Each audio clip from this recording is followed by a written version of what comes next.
The history and the fate of Netheril, I suppose, would go something like this. The Empire of Netheril arose more than 5,000 years ago. Those who follow the Dale Reckoning calendar would place the date of Netheril's birth at negative 3,859 DR. The Netherese legacy began with the discovery of the Nether Scroll. These long golden scrolls taught Netherese arcanists how to wield magic beyond their wildest fantasies.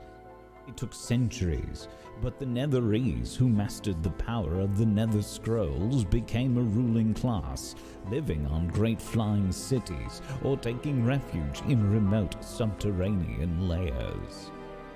Despite their great power, the Netherese faced a growing threat. Under the heart of their empire lived spellcasting aberrations called Faerun. Using their ability to drain magic, the Faerun began to unravel the weave, without which Netheril would collapse into ruin. In negative 339 DR, 4 years after the fall of Yithrin, the Empire's most powerful arcanist, Karsus, attempted to neutralize the Faerun threat by casting a spell of unparalleled power that would enable him to replace Mistral as the god of magic, giving him absolute control over the weave. Mistral countered Karsus at a key moment during the casting of the spell, a feat she could accomplish only by sacrificing herself and tearing the weave. Karsus was slain instantly, and for a time thereafter most of the creatures of the world were either without magic or simply unable to control it. Without great magic to keep them aloft, the remaining flying cities of Netheril crashed to the ground, and many arcanists who survived were driven mad.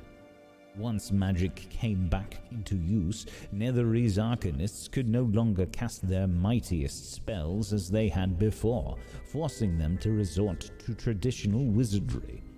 400 years after Karsus cast his spell, the Netherese Empire was no more, crushed by its enemies and undone by its own hubris. Now, it says here in this journal left by a Thufius, after using the Yithrin Mythala to lift the enclave of Yithrin into the sky, Eriolathus and his apprentices traveled to the frozen north in search of relics of Astoria, a bygone empire of magic-wielding giants that waged war against the dragons 40,000 years earlier.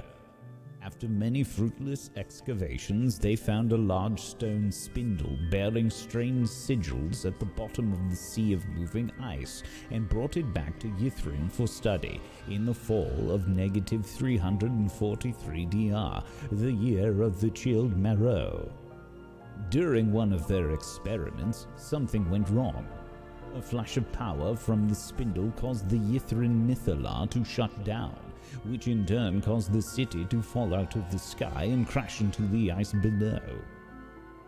The inhabitants of Yithrin had only a few moments to react as the city fell. Eriolathus conjured a doorway to a magical demiplane and stepped through it just in time. As Yithrin settled into its icy grave, all magic in the city became undone for a brief time, as though something was trying to siphon it all away.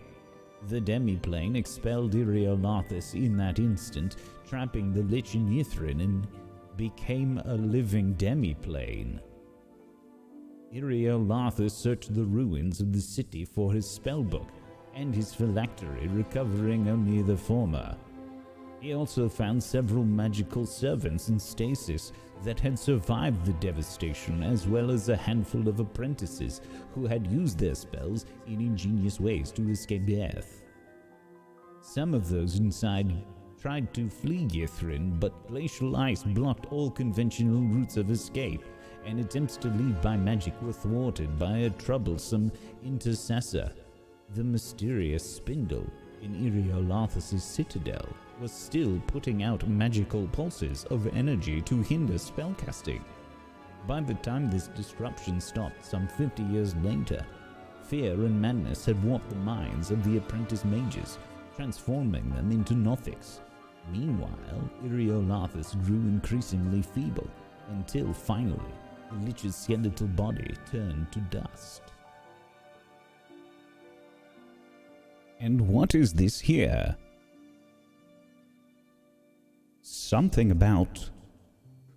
I can't see. It appears that this is, in fact, damaged by that blasted fire. Well, from what I can make out, it says something about an arcane octad and the spire of Eriolarthus.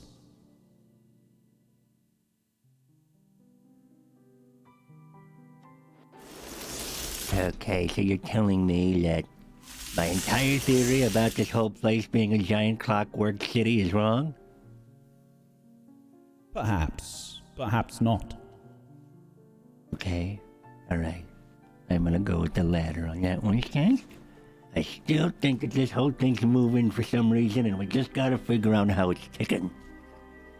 I kind of think the same thing, Morty.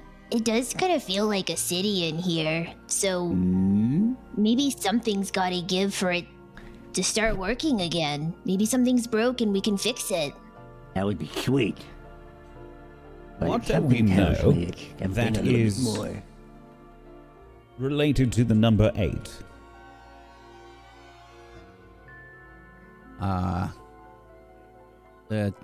Well, how many of those towers are there here? There were The 9. magical ones. But one was destroyed, I think. If they do correspond with the various schools of magic, then that would make the most sense. 8 schools of magic. The One arcane tower for octave. You know what each. he said? That's what he said. Okay, so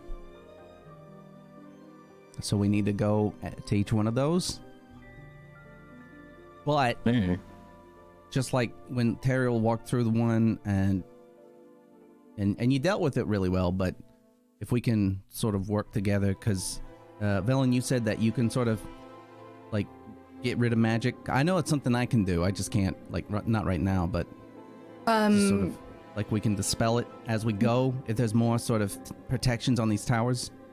Well, dispelling magic is not something in my arsenal currently, but if it is in yours, then we can utilize that perhaps. Okay. Okay, but like, wouldn't that cost like a bunch of magic to do that? Because I think that's like that sounds very powerful. Right. Couldn't we just maybe try to use something to set traps off? Maybe they're like motion or magic. We might just have to use a little bit of stuff instead of a lot. Morty can do it. Morty can be the setter offer. So. Oh, duh. I could. Well, but I don't do know. recommend using the goblin. Scant, that's mean. Could we not use just roll something like scant booger? But what is it that we learned about the We Mythalar could use my and- Susu. That's really smart. Hold on. That's what Cheppy was thinking. Hold on. We've learned about the Mythalar in the center of the city, yes? How it's the power source for all of this. Yeah. What is it that we learned about the towers? There was something about how it disables at some point in order to turn off the Mythalar. Is it that we need to go ahead and disable each of the towers itself? Maybe. I don't know. I don't know what we This really book accomplished. was too damaged to say anything else, unfortunately. Right. Well, Oh, good okay. one, Ray. We have the wand, right? So we can go back to the tower and I don't know, we can have it and deal with that anvil, right? Because that's why we went and dealt with those big trees. So we can do that and see if something happens. I don't know. I don't know if something will happen. When we're outside, does anyone remember if there's lights coming from the tower? Could we like visibly see light that was coming from those towers? Yes? Yes, each of the towers has, well, at least the one that you saw, had a sigil that was glowing on it.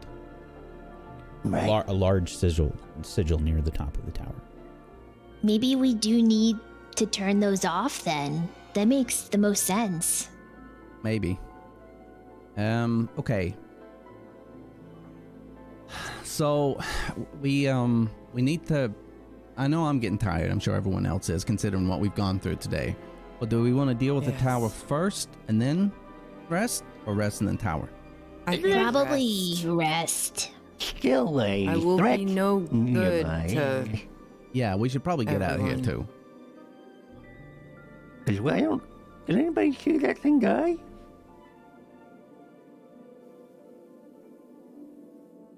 Okay. Meanwhile, Okay. Kingsport is still huddled in the corner. Fins over their head. Oh, I told him to come with me. He didn't come Hooks. with me. They're fleshy hooks. God damn it. Remember, it goes back over there. Yeah, fleshy hooks. Come on, man. You're coming with us. Kingsport slowly picks their head up.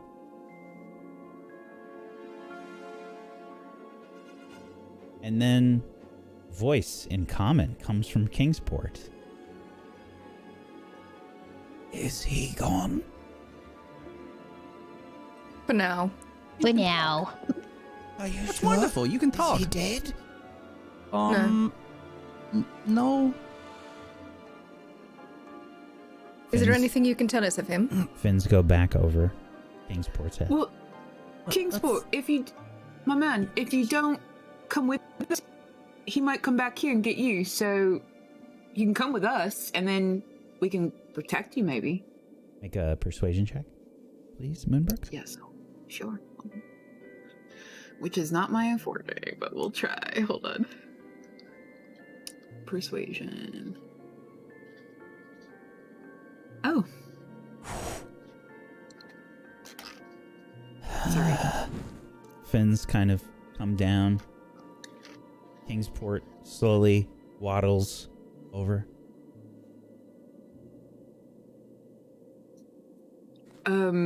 Welcome to the group, man. And like she kind of looks at everybody and kind of shrugs, like, what do I do with him now? Oh, good. We have something that could trigger the traps. Good thinking. We're not going to use him for the traps. That's terrible. What do you mean? You were going to use me moments ago. No, we were not going to use you. Chubby We were would going not, to use yeah. Booger or the Susu or Exactly. something. Yeah, you can use my A susu. book? Try throwing books in. No, I was going to use you, Morty, man. Either way, you, Moonbrook. and we can sort of, Scan can help us out and tell us if it's a danger, right? Because I know that I can detect magic, so we can do that. And if Scant goes, off of what I'm saying, yeah, this is dangerous, and then we can dispel, we can send something, we can do something. We got sort of a loose plan.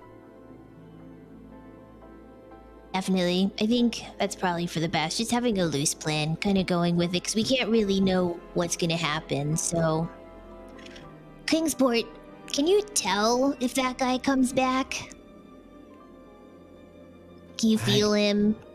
I do not feel him or anything like that. I can hear him sometimes. Yeah, but he just disappeared. Griven's cry is very powerful. Can you tell us if you feel him or think he's coming close? I suppose, but I don't have any special ability to do that. Okay. Well, should we, there's a lot of stuff here, but I don't know. Is it worth, gathering up just, stuff on this table and just leaving? I don't know if it's worth it. If there's any importance to any of this stuff. I know we don't have a lot of time probably to look around, but... We probably want to just leave and try to find somewhere close by to sleep. Yes, that sounds very, very good. I think sleeping is important, but with that guy somewhere in here, it's not safe. What do you think, Teriel? No one's gonna like my idea, so I'll just Well, I want to hear it. I mean... Well, I believe that we don't take advantage of the time that we have.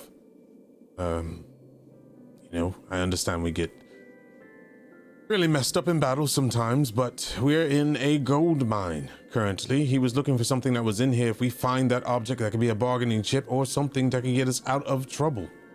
If we leave here and do not gain any upper hand, he can come in at any moment, practically while we sleep. We don't know if he's watching now, have no idea where he is, and then take you out without you knowing. But if we have what he's looking for, it's just a thought.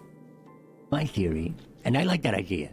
My theory is, I have several, by the way, but this one right now is, I think he did say something about this library and in some sort of allusion to his mind. I don't know if anybody caught that on last time, and moments ago. When I say last time, I mean moments ago, and before we fought. He said something about he misplaced it in his mind, and now he can't find it physically here. So I'm wondering if there is some sort of, if this library is actually his mind, and this is like the Netherese representation of some sort of pocket realm into his brain. So we may not find it. It may not even be here because he forgot where it was. If he forgot it, or doesn't know where it is, or doesn't know where he placed it, it would never show up. Also, I'd like to remind you that we have to be careful of our surroundings. Apparently this place is not as built with the construction that we're normally around. Might I add? Be careful about leaning against any walls. Right, that's true. The walls could be people. And Not again, people. we do have Well, competition as well with the Arcane Brotherhood. I'm So more we have to be worried wary about of that too. pillars waking up and eating you, spitting on you, you name it. Do you, I would be worried about both. Professor Scant, Yes? how quickly could you, like, I don't really understand what you are inside of that ball, so how quickly could you look at something and understand what it is before you move to the next thing? Like, is it sort of as fast as you, like I could, or could you do it faster? Like, could we hold you up and walk around with you and you look for something specifically? I am extremely capable and intelligent.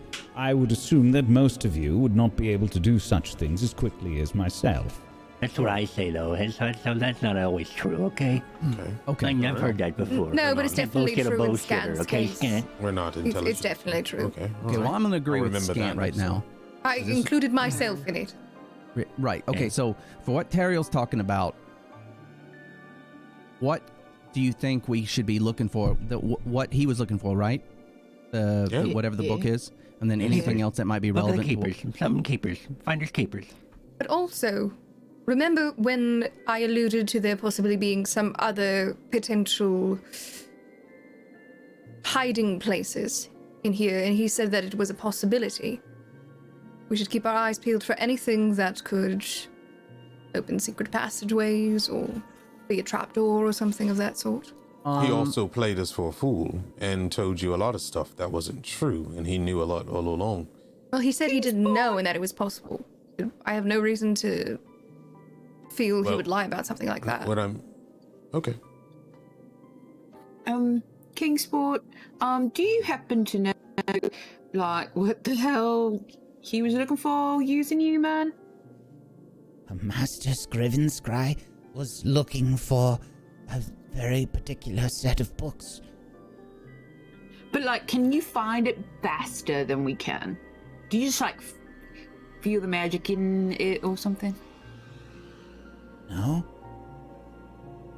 Well, we'd asked if the books themselves were magical, and then Could he said the no, right? Susu travel around with Scant while the rest of us rest? Potentially? For an hour or so, but How long do you think it would take you to go through all of this, Scant, to try to find whatever this book is? Several hours, most likely, at the very least. Most likely a day. a day. Okay. There we are, have a in fact, day? many books here.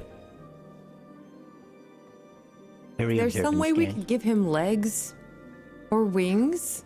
I or do not something? need legs. Well, how would you... Could you go through it while we rest? Go through Nearby? it. All of the things here to find what we seek. As I said, it would most likely take a day to look through everything. But yes, I have the capability to move around. Oh, perfect. Well, then let's just have him do it and we'll sleep. My only Yeah, concern. you'll do all the work. My only concern is if that thing comes back and A takes very Scant valid from concern. us. Yeah. We'll Yeah. be We have right to have- here. We have No, to have but- one person at watch. Yeah, like Someone if- has to always be watching. We can take turns at watch. That's Are we fine. resting here? Is that what we're thinking right now? Cheppy still thinks we should go outside and rest, but if you think it's best to rest in here. Well, if we're going to leave Scant here, then it makes sense to just stay, does it not? Especially if someone is awake. You know, if we take turns to keep watch, then if something comes at us, then we will face it. But at least we will face it somewhat rested. The problem is that if Scant can move around, that's great. But if we're not able to be right next to it and this thing shows up, he's going to get Scant. And that's a huge resource That's we'll lose. what I'm saying. We Precisely. stay right here. Yeah, we can't afford No, that. but the library is big, right? It's So he's going to be gigantic. moving around in it. So unless One we're of following him. Kingsport's flippers are just kind of like gently wiggling back and forth. Yeah, man, what's up? If I may say, Master Scry has been searching for quite some time. I do not believe the books are here. Well, Oh, yeah. Wait, Because Kingsport, we're in his what brain. We're in his brain. Which I don't think means we're in he's his brain. brain. I just think the books aren't here, and he thinks they are. Okay, well, good. Well, Well, just people go take check. books out of In that libraries. case, I think we should leave and go sleep somewhere. What if we get Scant to Insight read check. all the... On Kingsport? Why don't we just walk outside Sure. and rest? If we get Scant to read all the books in here, leave him for a bit, and then we burn the place down. Yeah, you haven't really known him very long, Moonbrook. He seems pretty scared. I don't think he's really got any reason to lie at this point. Okay, so what do we know? The books could be here, but maybe not, considering how long this guy's been looking. Scant might be able to find it, but it would take him a whole day to look through here. So that's a long time. The thing's still out there and it's dangerous. And we need to get to all these different towers. That's what we know We need so to- far, right? We need to rest first. We will be no good to each other or anyone or against anything if we don't rest. So what do we think is the best place to set up? Small reminder, if we take a rest and try to, lick our wounds, there's a very good chance this jackal person's gonna also lick their wounds. And I mean that both literally and metaphorically. Yeah, but we could leave the place. Do you think he's just gonna, follow us all around the city? Yeah. Maybe Even he's if he trapped in his does- brain too. If this is his brain, Morty, maybe he can't leave. Thank you. Yes, maybe. All right. Yeah. So maybe we can just do a cursory look as we leave and grab stuff that might be useful or important that we see. Sure. I think we take a couple books, and if something happens to on the way out, then we know something's weird about this place. Yeah? Okay. So we heading out? All right. Okay. Ray's gonna grab a bunch of the whatever these scrolls and things are, and he's just gonna try and shove them into his bag. And Yeah, a lot of them were destroyed. Ray, do me a favor and roll a D3. oh, My favorite Mighty Ducks movie. 2. One of the scrolls on the desk seems intact. Okay. I pick that up. If we're all shuffling out, I won't look at it, but if we haven't started doing that, then I will. Mm-hmm. Are you grabbing anything else from this place? I'm gonna grab a book off the shelf. Okay. I think Cheppy's gonna go over to the desk and are there any drawers in the desk? Yeah. Yeah, there would be. I think she'll probably just check and see if any of them are locked and then just kind of open them and look inside. Sure. There is one locked drawer. The others have ink and parchment.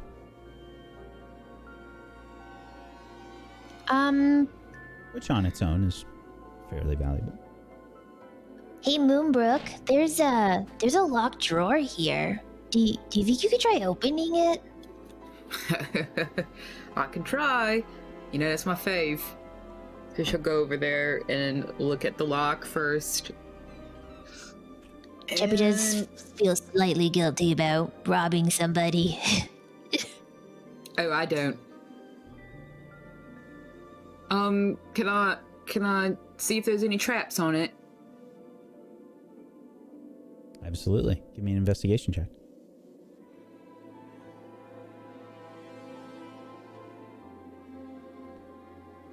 Let me check real quick.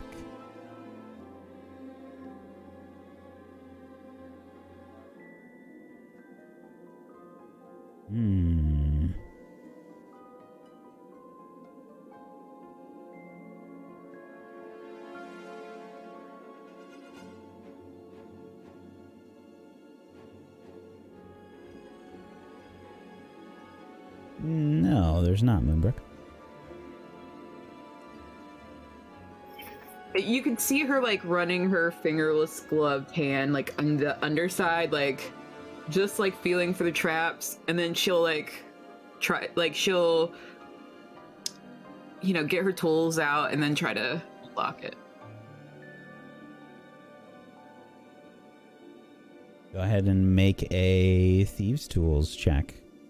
This would be a dexterity-based check. 31. Just break the whole desk. It doesn't even... It's 2 seconds, not even, Moonbrook. With a deft turn of your wrist, the lock is open. And it looks so cool when she does it to Cheppy, who's just standing there watching her. It's effortless. It doesn't even look Cheppy's like she blown tries. away. Was that even locked? What just happened? It would... You didn't see... Okay, yeah, I don't think it was locked. No. No, it was definitely... You know what? Fuck y'all. Go ahead. Look at it. Cheppy's gonna walk over and open up the drawer. Sure. You open up the drawer, and inside you see a smaller book. Without touching it, can I see what it says? There is nothing written on the cover. It's a leather-bound book. It looks old.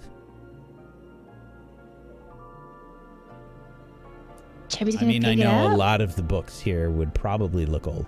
And just, for the sake of, physics, all of the books in here should be disintegrating. They're not. This one looks old. Cheppy's gonna pick it up. Sure. Pick up the book. Does It's anything not a feel weird particularly about it? thick book. It's probably on the thinner side. And there's...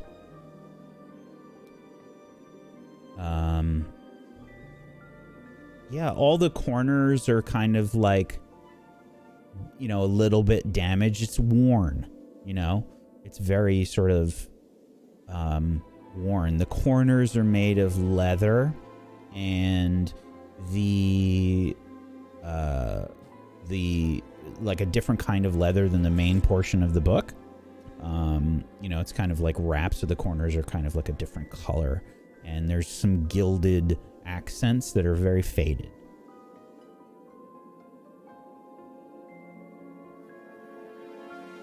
I can't hear you. Whoa, look at this book I just found. And I think Cheppy's actually going to walk towards Velen. Oh, you're right. If I take a look this way, scan really quick. Yeah, definitely. All right. And I'll Cheppy- just scan on my thing. If Cheppy looks at it, so there's no writing at all on the outside. Nope. I think Cheppy would stay next to Velen and watch it being like looked over.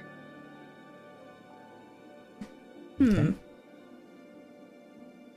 I'll go ahead and I'll open up to the first page. The first thing that strikes you as immediately odd, Velen, is there are many languages used just on the first page alone, in the same handwriting. Whoever wrote this is well versed in various languages and linguistics. Scant, can you make anything of this? Yes. Interesting. I believe this is some form of security in the words. Many languages used to disguise everything that is said, perhaps. Right. It appears that every fourth word or so is a different language. Well, the beginning of another language.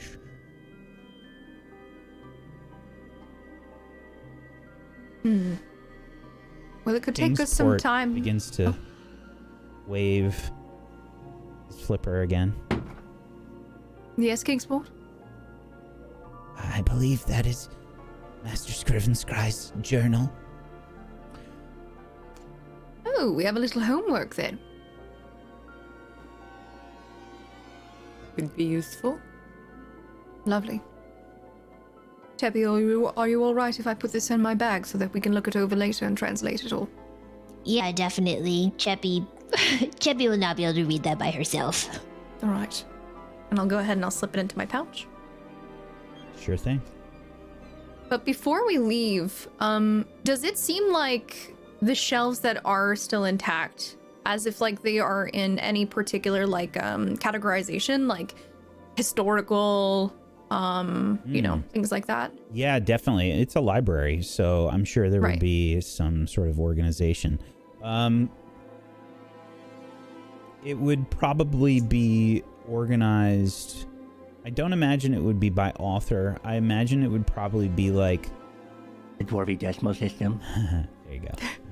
I think it would probably be something like the time period and then alphabetized by the title. Okay.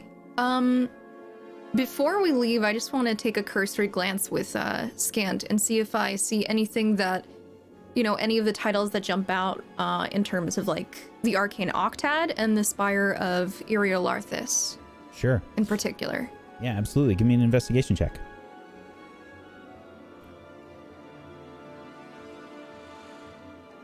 24. 24. One thing that does strike you immediately is all of these books are extremely valuable. A lot of these books are probably lost to the ages. You would imagine that some of these tomes, on average, would probably run about 250 gold pieces each. This library is basically a king's ransom on its own. Maybe we should take a couple more of these because we could help rebuild the Dale with this information.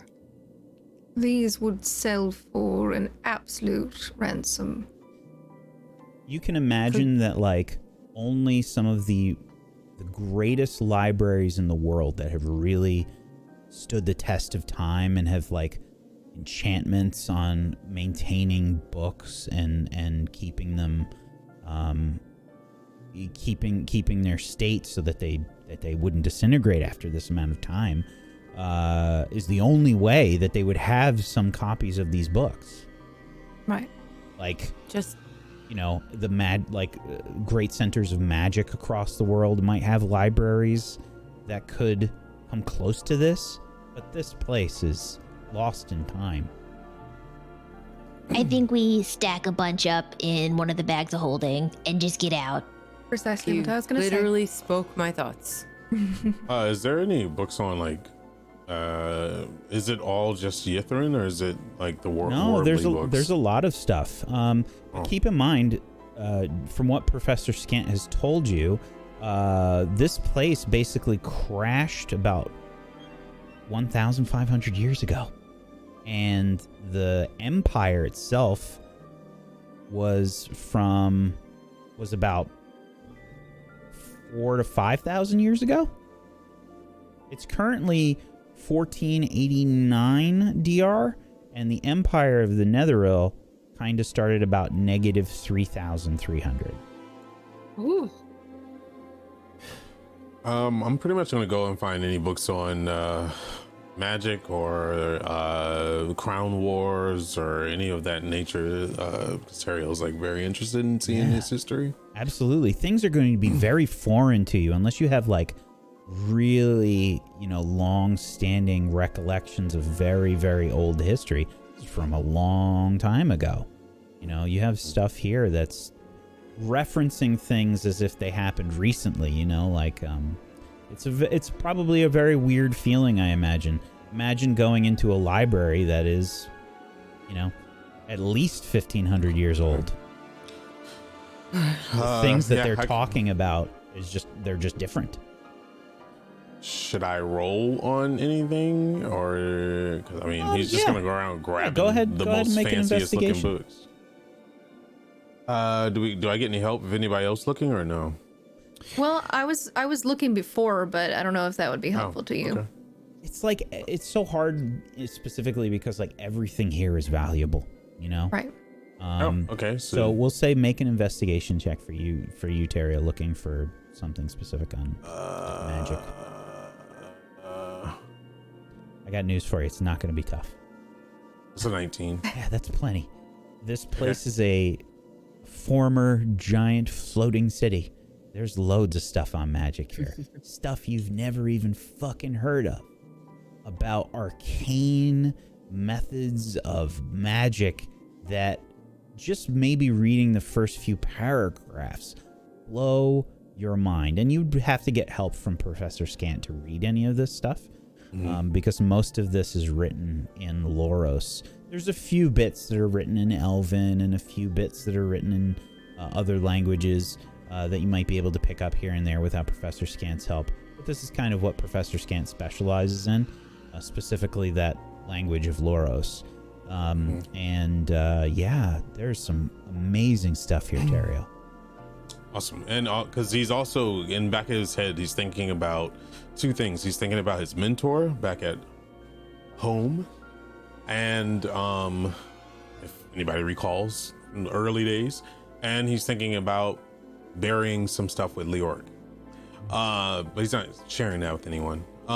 So he's just like, do you mind? He turns to Velen, do you mind holding Scant up while I just pick up the most fanciest books? All right. We'll say, in fact, Terrio, that you find a book on,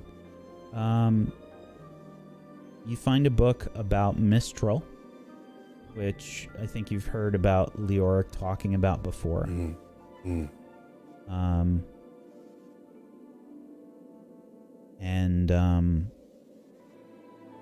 Nothing specifically about Leoric's god of choice. I think he's pretty happy about that. So he's gonna, he'll just hold up books that look fancy and just ask Scant, tell Scant what he's on. I'm looking for something about, maybe something about the Crown Wars, ancient magics. Before Vaishan drove into demons, we were a very proud race. We had so much that, and he just keeps going on and on about this and that, what he learned from his scholars. Wants to learn more about the ancients, since he took an oath that he doesn't understand. And then just ancient magic of this place, I guess you say. And then something on pocket doors that can be opened in any space. There's a lot here. whatever books you're grabbing, just be very careful. Maybe we should empty one of the bags of holding and just put books in one, because maybe this place is like preserving everything. We want to make sure these things stay safe. Yeah. It would How about we really be test the it? only way that any of these books have survived for this long. Whether they enchant the environment or the books themselves. Most likely the library itself. Oh, that's not good. This moment we take it out of here, it might disintegrate. Well, not necessarily. If you put something in the bag, it stays exactly how it is when you put it in. We just have to make sure to take it out. Well, Okay. yeah, Somewhere but safe. it also could have just like suspended it, and when we take it out, then it'll just age like normal. Like, you know what I mean? Like it was just suspended for a long time. Not that Hopefully. time will catch up with it. Yeah, that's what I'm hoping, because I mean, Hopefully and I it hold don't up the die, yeah. scroll and. We'll just try it out anyways. We'll see All what right, happens. Mortis or Moonbrook? All I got in my bag is so we could put Is them in what? here. Darling. I would Go rather. for it. I would rather. Okay. You sure? I mean, I would okay, rather- Morty, you do it.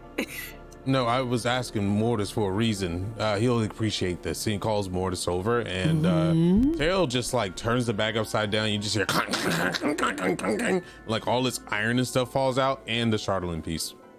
Oh shit! All right, nope. Right? This forgot is about gonna that. Step the heck back. And the Charlatan wand. No, I I have have the that. one. I have the one. He had the wand. I have a giant piece of Charlatan. Beautiful. So we should A leave lot. this here. Maybe he'd. Oh gosh, if it gets in his hands, then I don't know. We should not leave that here. What do you want to do with it? Somebody needs to put it in a bag. Moonbrook Take shouldn't my have it. bag and I scoop it up. Yeah, probably put it in Okay, Moonbrook's alright. bag. What about all this iron? I have like several hundred pounds, I believe. Yeah, I'm gonna leave some of that. I don't think the bag can even hold that much, so... Oh, 220 pounds of iron. I'm not gonna leave some of that Shepard, do here. you need this iron? I mean, Chippy needs like 10 pounds of it. Is it 10 pounds? I have 220. It's 100? Is it I 100? don't remember. I think it was. That's 220. I have it marked. No, like, I mean in there's a terms of what spell. Cheppy needed for magical circle. Oh, it's 100. It's 100 gold worth. Is what it is. Yeah, so it's probably like...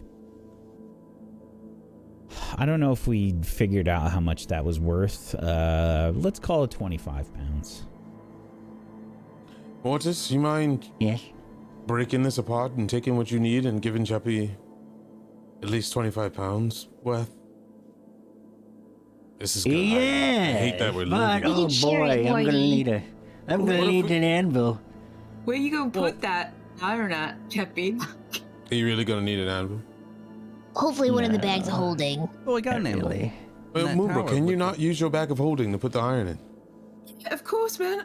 I'm Awesome. shuttling in here. Great. Thank you. Oh, great, you can have Okay, the iron, what? Charlatan. Great. She has Charlatan too? Okay. All right, now that the bag is empty, I guess just whatever you've got, Teriel, and whatever else anyone can grab, let's just put And some I'll take books the in and be bag, very All right. careful. Scant, if you see anything, let me know. Yeah, he's like being super careful and just like delicately setting it in. You wouldn't happen to know any enchantments, Scant, would you, to keep the books preserved? Is there anything in this library on enchantments to preserve preservation? I would think so, right? Well, we can spend the next day or so looking through all of the books. I'm Oh, sure we could okay. find something. Actually, no. The books they weren't magical, because I was able to look earlier and I didn't notice that. So I don't think there's any enchantments keeping them the way they are. I think it's the place itself. Right, but the contents of the books may have the recipe for us to make them preserved. Like the spell may be somewhere written in this giant fucking book of spells, or library of spells. But as long as we're careful, we should be fine, I'm guessing. When we arrive to whatever, if we make it out of here alive, when we arrive to wherever we're going, we'll just take extra care and making sure that these stay where they are. I'm just really afraid that as soon as they hit air. Well, let's get to the front and I'll grab a book and I'll just walk out and we'll see what happens. That's what I've been doing this whole time. Think of something I thought not we were all- important. Something not important. That's what I have. I'm not gonna ask Scant because he. Okay, he'll say they're all important, right? You know what? It's fine. I Wait a hold minute, up the scrolls are preserved too, right? Why don't you take one of those burnt scrolls and see? No, that's. No, it's might fine. be a good I've idea. got this book on Druid Groves I found here. Just it's fine. And then I start walking towards the front. I don't think you want to get rid. Trying to think how many books you could fit into a bag of holding. You said it can hold. Chat, help us out. Up to 400 how many- pounds? Yeah, I'm trying to think.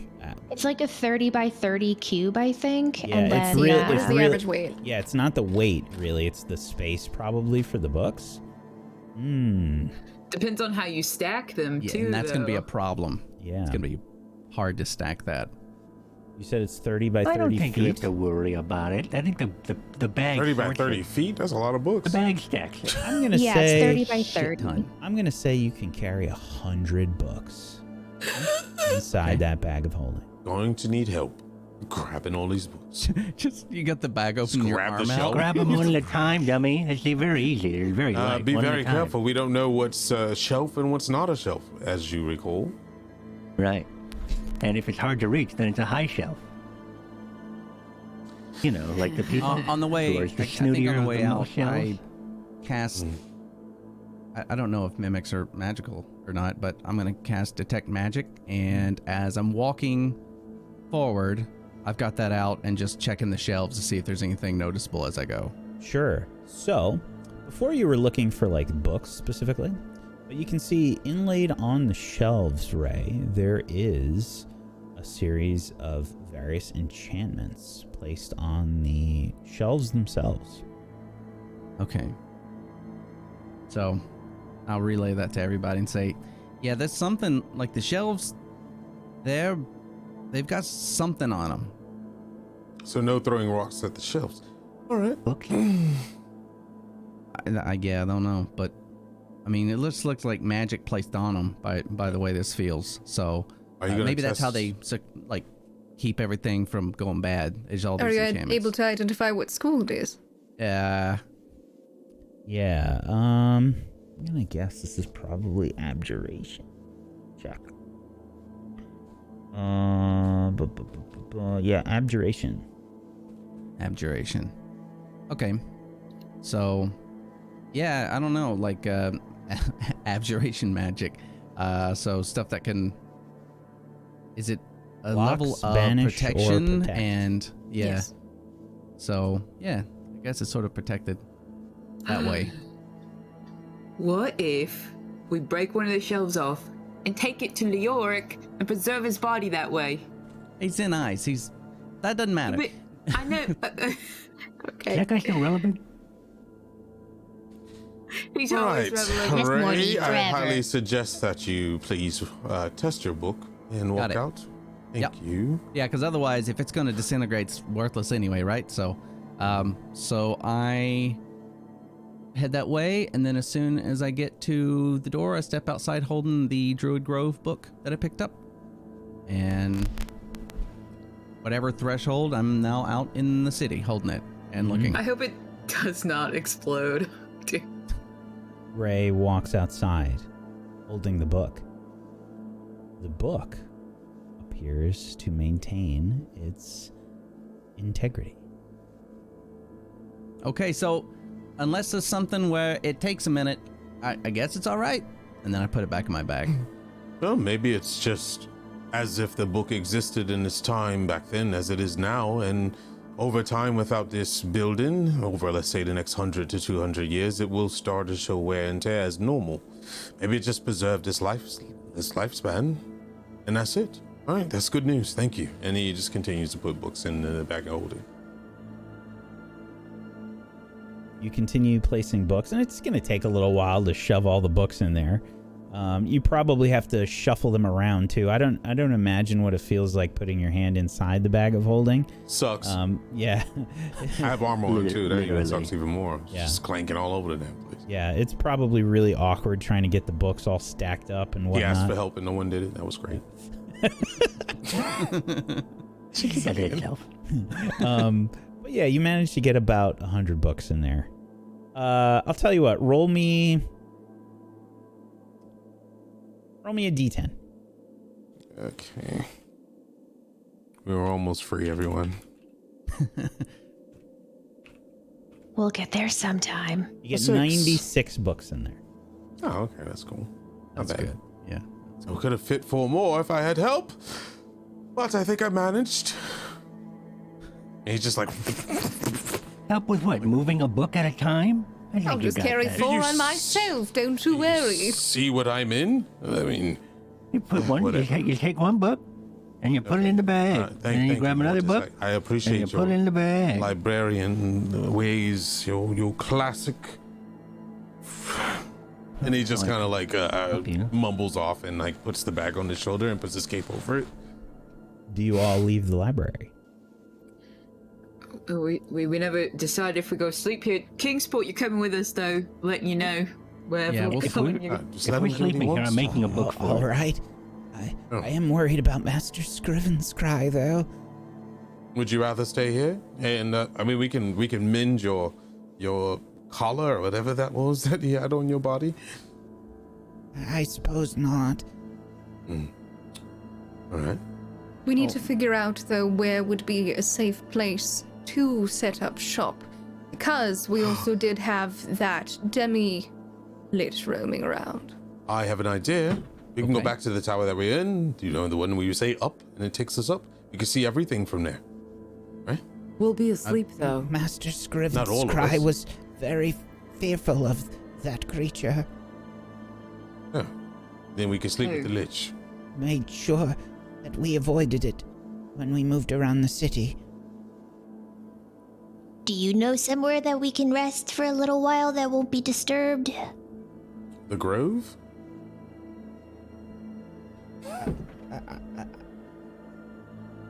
We can go back close to where we... No, that's bad. Master Scriven's cry said the library would be safe for us. Well, Valen's bubble will My at least... Yeah, it'll allow us to sort of at least rest for a little bit, right? So that's good. So if we can just find a place to sort of put it, like I don't remember any of these buildings have like an open enough space, because we can just go in a building and put it up and... Couldn't she just put it up outside anyways? Because they can't see into it. We But just they leave it can in see, there. so the thing with the hut is that it is basically like one color. So it can't match all of the surrounding material. So if we put it up, it's not invisible. Okay, that's fine. Okay. If we go close, I don't know if this is gonna work. If we go close enough to, you know, the entrance where we were, right? Where we came in? Right. There's like snow and ice and stuff there. You set up the bubble, and remember when we were on the whale and I could make it look like we were just more of the ice? I'll just do that. So it'll just hide the hut inside what would look like just more ice, and I don't know why anyone would mess with it. So Unless they could see right through it, and they're part jackal, part asshole. Oh, Wes, there's a Lich roaming about that can... Right, you know, Lich? Yeah, that's a little bit scary. yeah, but he'd have to. I don't think all of these buildings are going to be lived in. I think maybe we could just go in one that looks like it's abandoned. We did kind of go through this place a little bit. We saw some with lights on and some that didn't. Why don't we just make sure to look up, try to sneak around quickly, and then just try to get into a house that looks empty? I agree. I then think we set up need the to hut? prioritize rest before we progress. Yeah, I just thought we could hide the hut, but if we can get inside a building and be protected, that's fine. I was thinking the tower again so we could see around our surroundings, but... Not a bad idea. Yep. I don't know if we could set the hut up in there, and the only thing I'm worried about that is someone else coming in and saying up, and then suddenly they're in the middle of us. Well, good thing about me and Moonbrook, we don't need to sleep a full days. Like, we only need 4 hours or whatever. Perhaps you could take turns on watch then? Yeah, but if we don't get enough sleep, then we're going to be exhausted tomorrow. Like, just so tired. And, Well, that's what I'm as you- saying. as you Teriel should. takes half and Moonbrook takes the other half, and the rest of us get all the rest we need. That Yeah, can I'm just work. saying, like, the whole point of that is if something shows up, we're going to be in immediate fight, and we're going to miss out on resting. I mean, that's always the case. Yes. Yes. Not Yeah, inside of always. a Velen's hut. Nothing can get inside. We can all rest fully. Why don't we set up the hut on the top of the tower? That's what I was worried about. If there was enough room for that. If there is, that's great. Then we have to worry about Mortis waking up and slapping the anvil. Never mind. I will just point out, I know there's a lot of information to sort through in a lot of places here in the city. Just to reinforce the things that you have seen since you've been here. You've gone through the different districts. There have been a lot of sort of empty buildings there, some of which appear to be residences. There's the district that you were in with the museum, as well as that other large tower, which did have enough space for a hut, and it had a decent view of the area. Yeah, you remember that one thing that I saw back yonder? It had like the cage on top. Well, not cage, but we could see everything, and they said Professor Scant said it was for transportation, something, right? It was like a dock or something, right? Right. Yeah. I bet we could go there. As long as you all think that we could get there with reasonable safety. If you think it's a good idea, love. Yeah, it's actually like the biggest brain idea I have in a long time, so yes. Okay, I'm up for that. We gotta help each other That's get a big brain to idea. it. We just have to make sure that that lich doesn't see us. And we don't know when it's going to be. Yeah, the lich is in that direction and the thing's in this direction. So as long as we just move carefully, I don't see it being a problem. This place is huge. So, and that was not in this one district, but in the one over from it, right? The tower with the thing, with the dock floating? That was... Yeah, it's all in that direction. Yeah, okay. So, yeah, let's start making our way over there. When we get there, how high up was that again from the platform to the floating bit? It was about 100. Oh, you mean, so the tower itself was about 120 feet tall, and then there was about a, I believe it was 20 feet or maybe more. Yeah, it was like 20 or 30, I want to say. Yeah, I was wondering. Yeah, I remember 30. 30 feet, yep. Okay. I would also like everyone to roll a Constitution saving throw for me, please. Oh, jeez. Oh. Anyone around me? If we're all outside, then I'm Netheril, haha. Why? Because I think Cheppy was next to Teriel. This is not for your special bullshit, Nissa. No, it was set to advantage already. I don't know why. Maybe from last time. Plus Sorry 4 about if that. you're near me. Okay. So I guess it would just be 15. Okay. Well, shall we start making our way over in that direction then? Probably Yeah. we should do that. Okay. Okay. Lead the way. I'll watch around since I know what the... I got it. Me and Chappie can look around together. I got Because it. we know 'cause, what you the lich looks like. I'm good at maps and stuff and landmarks, navigation, it's my thing. I'm taking us Be right essentially the same behind you. direction that we did last time. Sure. Let me feel important, man. You want to do it? No, we'll do it together. Okay, your turn. It's your turn now. Let's go. Oh, what? Oh, okay. Okay, now your turn. All right. Okay, now it's your turn. Would you want to just lead the way, please? I'm just getting so confusing. We're working together. Walking and Mortis? talking. You keep stopping and yes. You're itchier than normal. Okay. Your beard especially. And when you go to scratch, some hair comes away.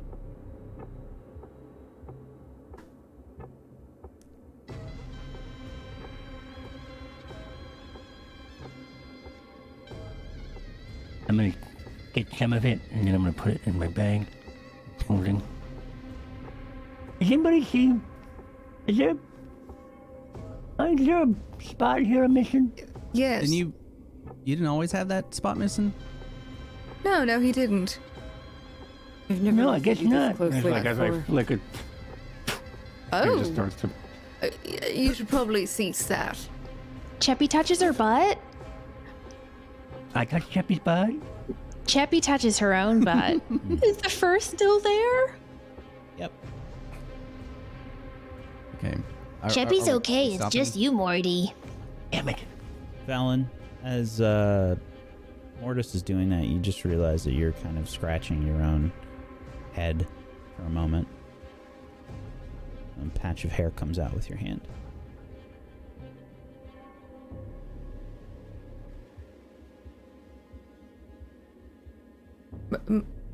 Mortis, Mm-hmm. perhaps Yeah? we should stop scratching, you and I. And she'll kind of hold up that little clump of hair. Oh. Did that guy do something? Is did he? something wrong with you both? It might be in here. Maybe we just need to leave. Maybe it's something in this building because this Yes. wasn't happening before. It could Let's be in the keep building. moving. Let's just Ellen. go. May I? Wait, Mortis, what? Yes. You think you see something moving behind one of the buildings. May I just tell you to turn around and look in that direction? I turn around and look in that direction. There's something moving.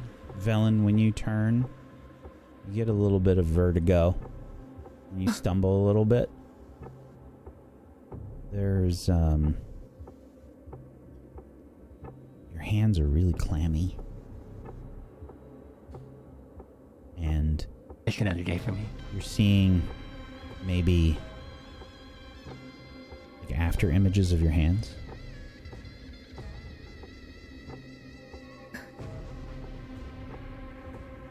I think we need to get somewhere for rest immediately. Mm-hmm, Okay. That's Go definitely a good idea. Okay. We'll When keep. you all look where Mortis is pointing, you saw nothing. Okay. It's over in this direction. Right, Let's go. Let's go. right. May I lean on someone? Yes, I'll help you. Teriel, can you check and see if there's something going on with them while we're walking? Or even Ray, maybe using your, I don't know, your healing knowledge? While we're walking, just check and see what's going on, but we definitely need to leave here now. Okay. And This is weird.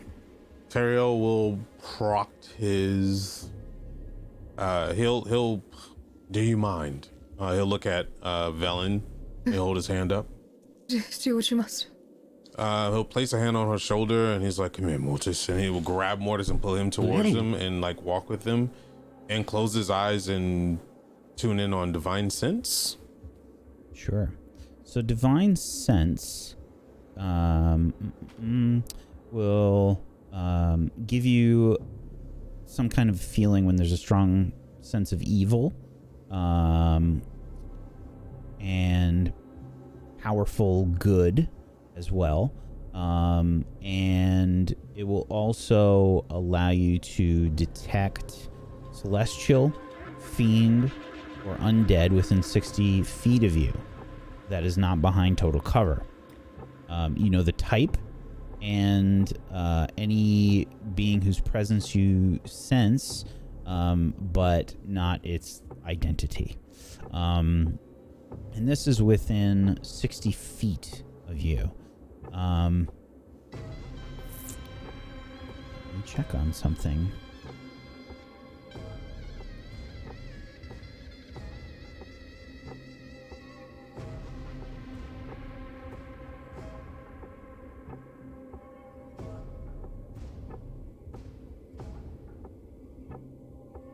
Ariel, you're getting a little bit of the feeling that you get when you sense something evil.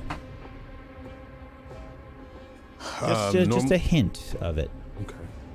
Normally, when Teriel like opens his eyes, it'll be normal because They're normally not around anything, but this time when he opens his eyes, he doesn't realize it, but his eyes are glowing like a holy color of gold. And he just kind of like opens his mouth slowly, and you hear whispers in your ear, Velen and Mortis, but there's no words coming out of his mouth, and it's just like,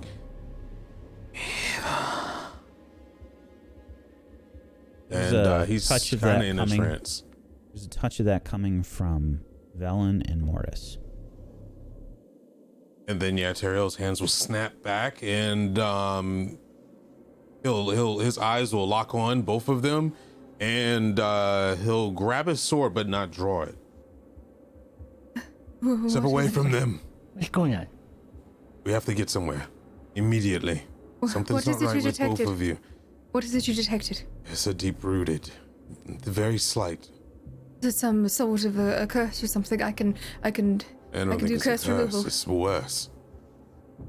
Worse And than a Teriel curse. starts thinking around, and he looks at his hands, and let's see, what he's going to do is, yes, he's gonna grab Velen's hands like really quickly, and you're gonna see like these leaves kind of fall across her hands, and he's gonna cast Lesser Restoration. And careful. Oh, he's waiting to see what begin happens. to cast this spell, Teriel. And who do you cast this on? Velen. Velen. You start to feel a lot better. You didn't realize that you were not really feeling well aside from the hair. Are you alright? How are you feeling? Quickly. I'm all right. Then he grabs Mortis and casts. Hey, don't touch me, don't touch me, don't touch me. I got this. And I don't need you to do your evil. Oh, he's just using a potion. No, I was in. That don't look like a potion. That looks like. I'm gonna drink one of my potions, which also gives me a lesser restoration. Mortis, Well, okay, if you want to. there's a moment of you chugging down your Chewing. it's a little chewy mixture. And it takes a second, but you start to feel a lot better. You didn't realize that you were not really feeling too well. Okay, I feel a lot better.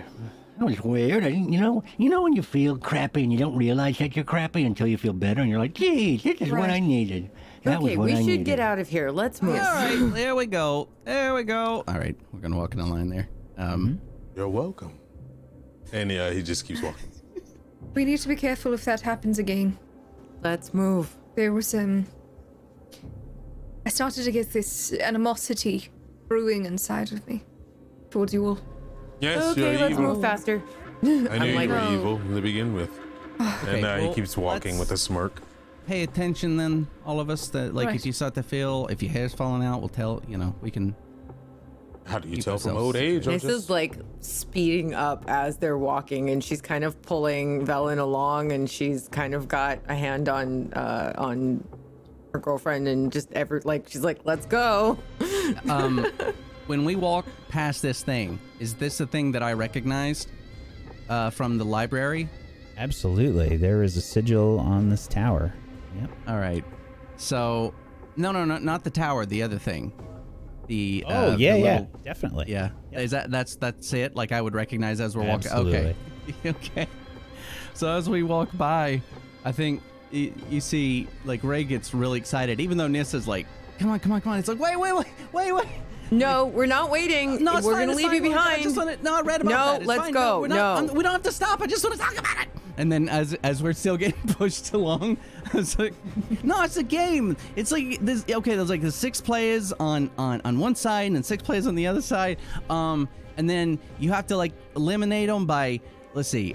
There's a ball. There's an iron ball, and you throw it, and if it hits you, and then you're like teleported like to the way my Susu does. And then one team has to get rid of the other team. So I just thought it was neat, you know, and still getting pushed along. As you pass by this, some sort of strange area, off to the south, you see like there's these 3 large pylons that have this crackling electricity dancing about them, where Ray is looking. Does it kill him though? What was that? Does it kill him when they throw the ball at him? The iron ball they're throwing at him. And they teleport? Do they die? Did you throw an iron ball at that? I'm asking you, Ray.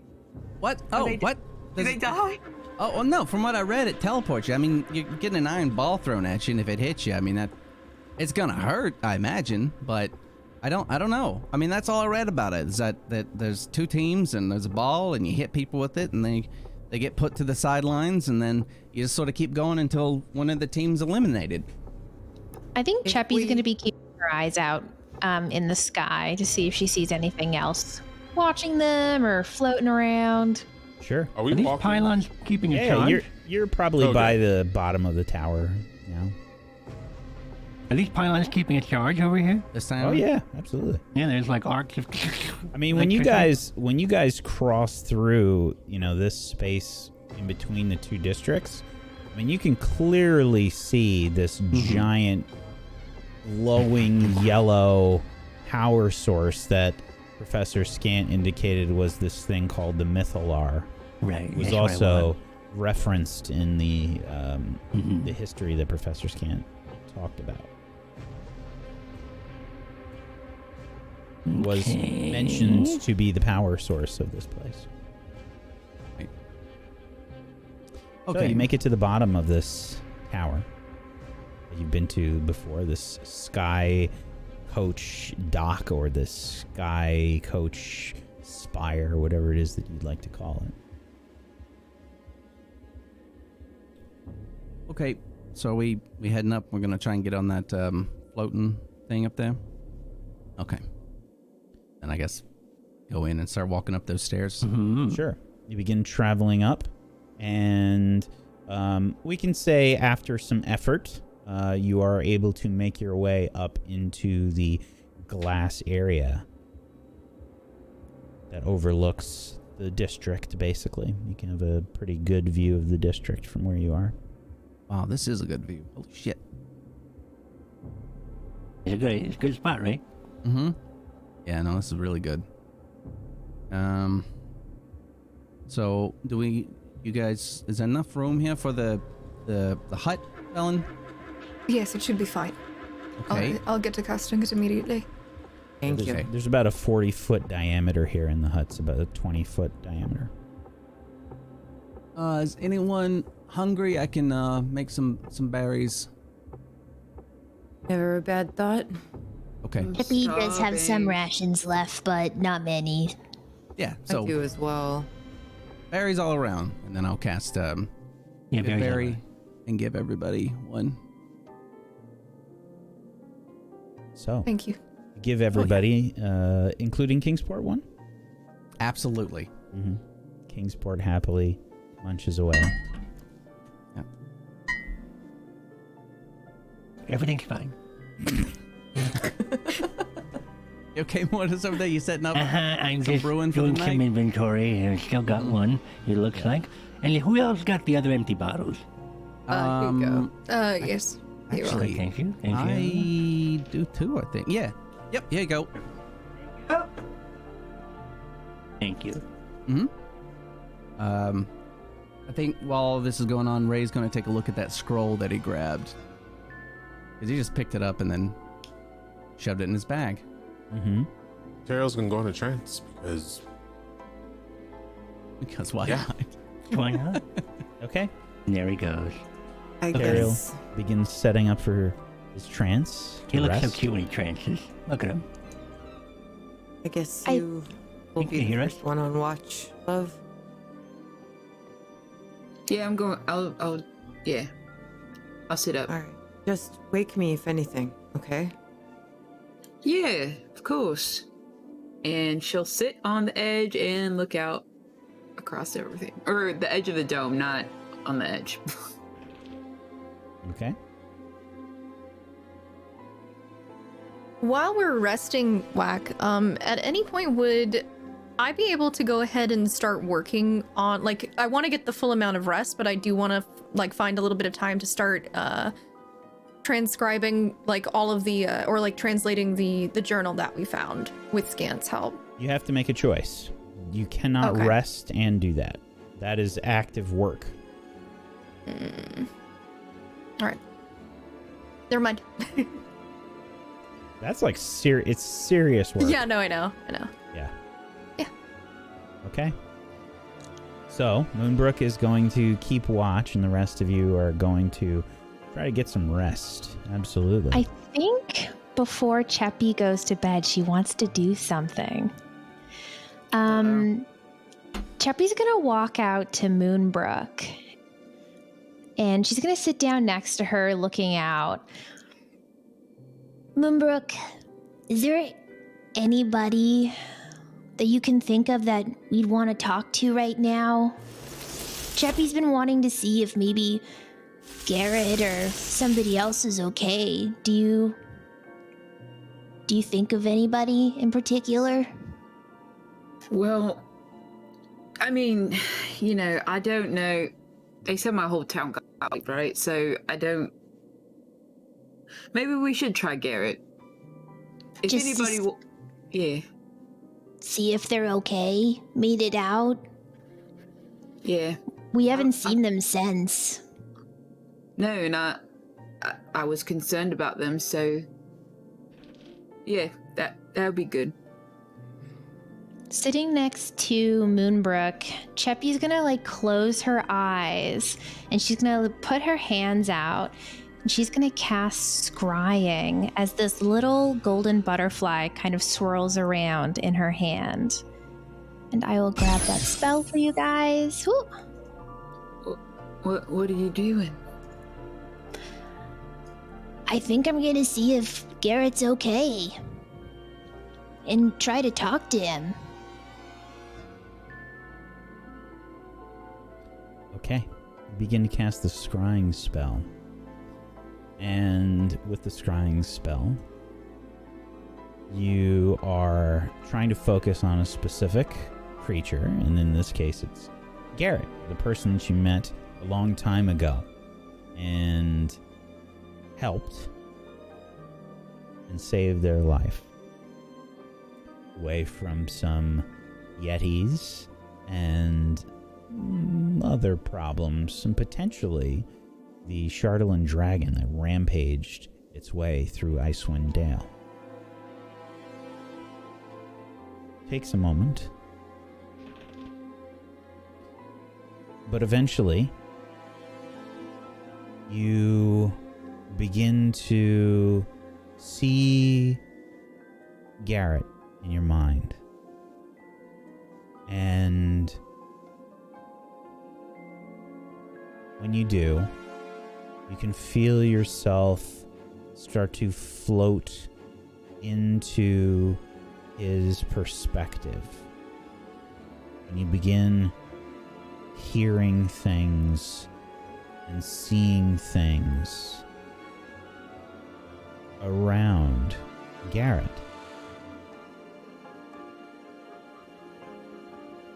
What am I seeing? You can see a lot of people. You recognize the streets of Bryn Shander. Oh, I'm crying. You can see a bonfire around on the street. People cooking food.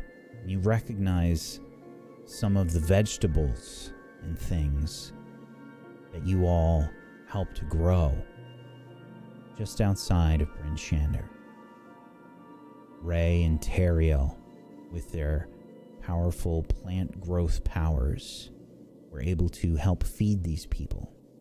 And many of them are enjoying stew. It looks like it's probably like dinner time. They're all gathered around the fire, and you're getting little bits of town sort of gossip and whatnot about them. You can hear the murmurings of the town slowly start to fade in as people are dining. And there are so many people in Bryn Shander, just as you remembered. You can hear people talking. It was really sent from the gods, they were. They came in and they helped us. I'll never forget that. I could barely feed my child as it was. To have everything happen as it did. Our house is ruined. I thought we were dead for sure. Blessed by the gods. You'll hear Garrett begin to speak.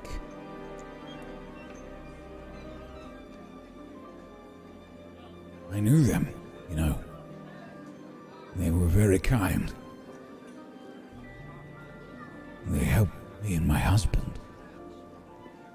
And he looks over to the side and he puts his hand on his husband's shoulders. And you can see his husband's been badly scarred. He has burn marks over half of his face. And you can tell, like, some of his hair is gone. You can see just through some of the furs he's wearing. I think at this point, if Moonbrook was to be like sitting and watching Cheppy, there would be tears just going down her face right now. Oh no, he's dead. And you can also hear just another familiar sound. You look down. Garrett hands a scrap of bread to Boy, his dog.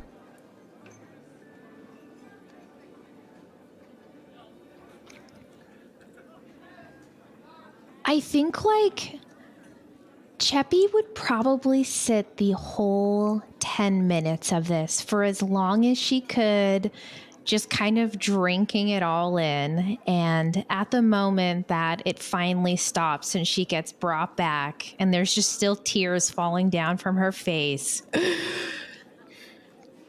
Okay, before you even start, Moonbrook is literally crying because she thinks that Garrett died.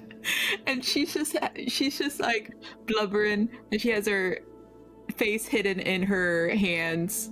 She doesn't want Cheppy to see her cry.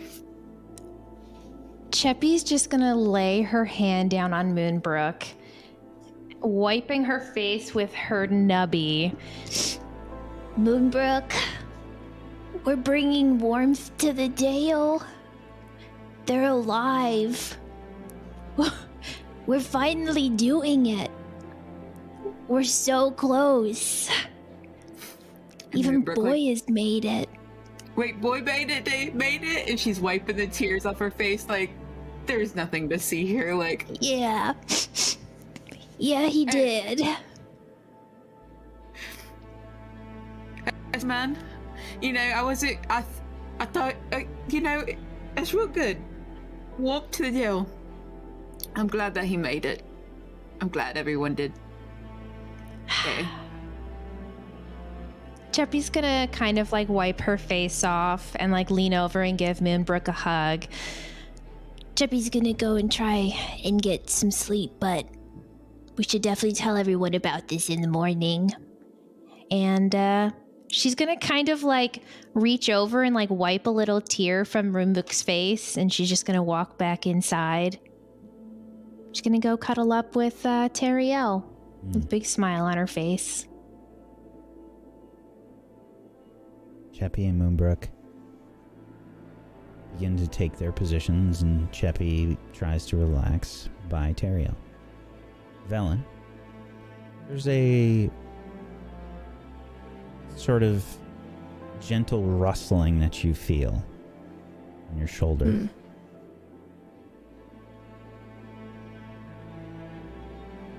I lift my furs and I look towards my shoulder. Velen, Yes?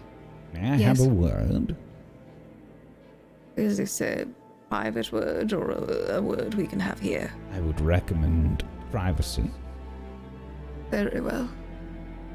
I'll get up and I'll gather my furs and I'll wrap up. And I'll down, please.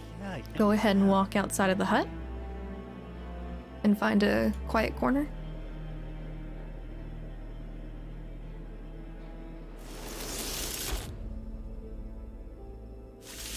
I thought it was important that you and I had a conversation. All right.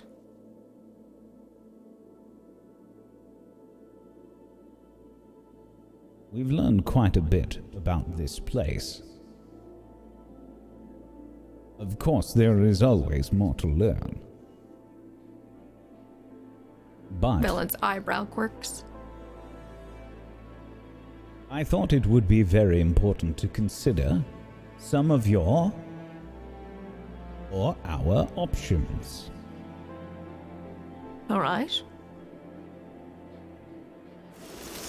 Especially after seeing the demi-lich.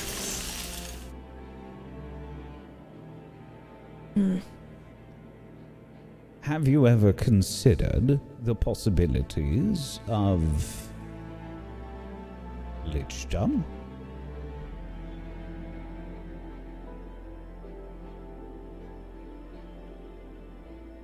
Scant. Surprising coming from you.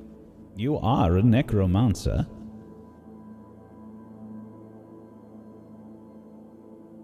That would be apt. Have you considered the possibility that Areolathus may be a very good source of information for such things? I'm assuming that is who the demi-lich is, after all.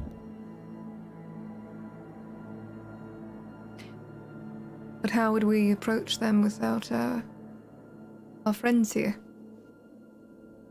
This is a very large city.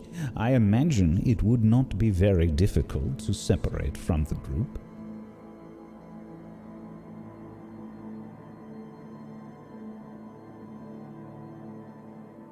But with that, there's also the fact that it'll be quite hard to find them on my own. You do have this journal from the Arcanoloth. I was able to understand most of it.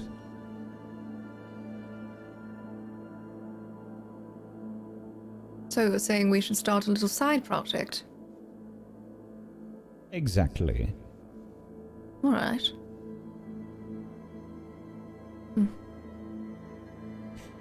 What I did read, it appears that the Arcanoloth's driven Scry was very aware of Areolathus and its presence here. It appears that Scriven Scry is not from this city originally. Scriven Scry was searching for these books that they mentioned. Correct. But there is information about Areolathus. I did not have enough time to study everything.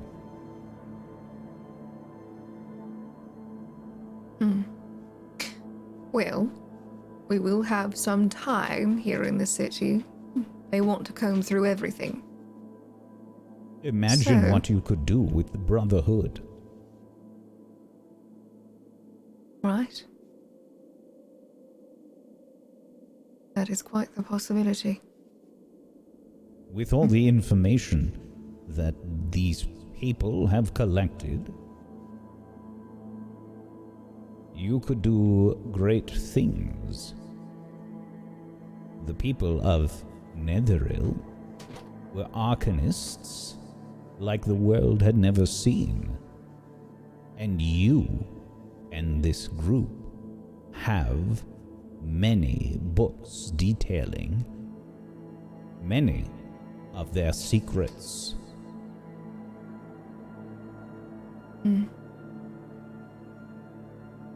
That is correct. You make fair points, Scant. As always. Well, we'll work on this journal, for starters. And then I suppose we'll see where it goes from there. The more information that we have on this area Lathis, the better.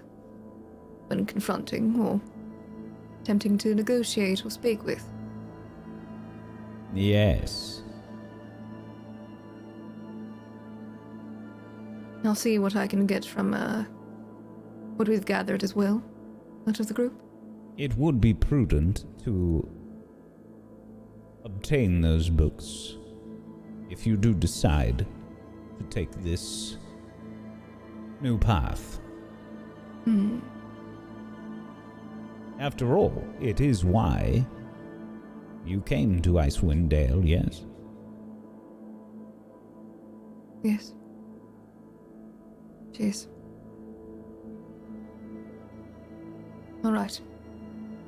I'll have a think on it and we'll work through the journal. I'll see what I can do about obtaining those books. Anything else you wanted to talk about? That is all. Right. And back to sleep we go, yes? Very well. All right, Scant, get comfortable. And she'll go ahead and put him under her furs and head back into the hut. There is a ethereal, crystalline-looking hand, a mage hand, that comes out from the orb, and you've seen this before. This is how Professor Scant gets around when he's not in a baby Bjorn, and the coat sort of gets covered up. The hand pulls it. Oh. Good night, Scant. She talks to herself a lot, man. I say as I talk to myself. I believe Velen was outside. Did you follow her? Oh, no. She's just talking to herself right now, so that's, what Moonbrook would notice. Velen comes in and heads off to sleep. And that is a good place for us to take our break. I hope you're all enjoying today's episode of Rime of the Frostmaiden. I've learned a lot today, and there is still much more to learn. I hope you'll stick with us. If you haven't done so, please make sure you follow everyone here. Please go follow all of these wonderful people. Follows are free. They'll make it happen. And if you have yourself a Prime Gaming sub that you haven't used yet, consider throwing it their way. Get yourself some emotes, or just go sub to one of these lovely people, or all of them. Sub to all of them. And make sure you're following us here on Table Story. Table Story on Twitch, Table Story on YouTube, at A Table Story on Twitter. And check out our Patreon at tablestory.tv/pledge. And come hang out on the Discord. Tablestory.tv/Discord, where you can meet other people that are interested in the shows and things that we do.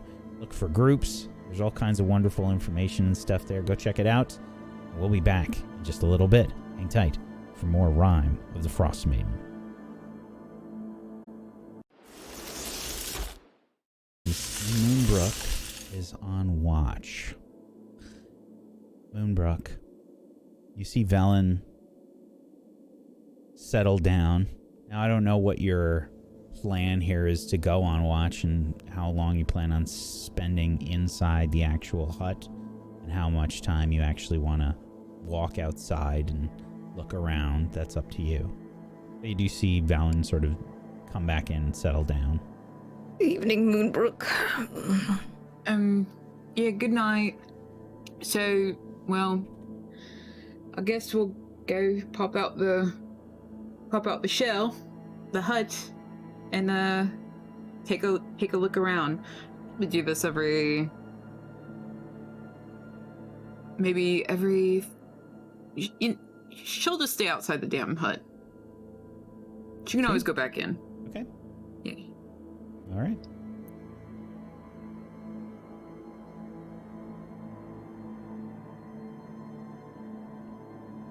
Looking around outside in the district, and further, go ahead and make me a perception check. 5. Actually, make it with advantage because you have a high vantage point.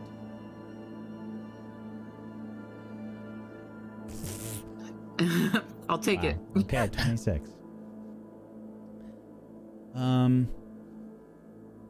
You do see some stuff over the course of the next several hours, barring you sort of wanting to go in and tell anybody or whatever. You see some things.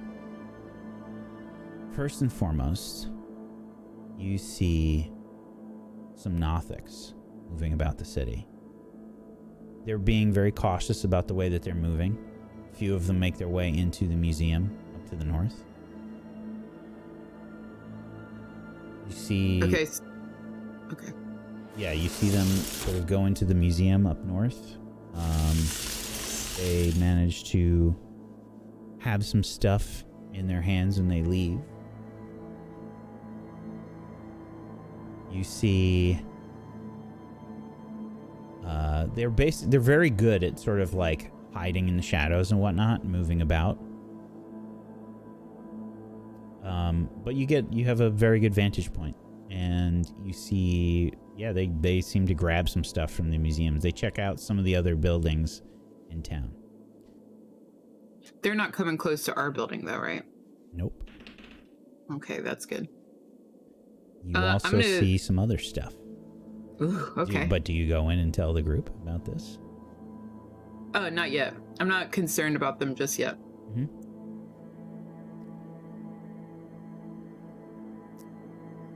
You also see, coming in from the direction that you came from, the southwest, across the ice, from the Caves of Hunger, a party of drow making their way into the city. They head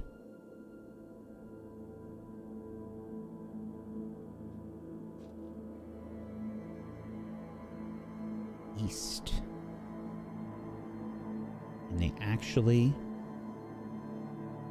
skirt around the edge near some of those towers around that have the platforms where the edge of the city is, investigating some of the towers. They're quite good at what they do. You probably only barely saw them, and it was just pure luck. You maybe just saw, like, the flap of a cloak or something that caught your attention. Yeah. Their clothing matches actually pretty similar to the actual stone and whatnot of the city, so it's pretty hard to see them. But you do. Fuck. All right. But they're going along the outer to these things, right? Mm-hmm. Okay. They're not making a move towards us, right? For a while, no. And then when they come out, oh no, they begin to head into the district that you are in. Oh, fuck. And all they right. begin checking out the buildings. This is she's gonna slip back inside the hut. Give me a stealth check, please. Okay. Stealth. Why am I nervous? I'm really good at that. Okay.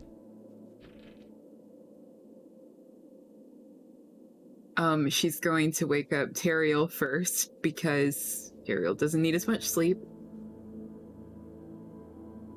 Teriel. Yeah, what? Our kin are in the district and they're looking around.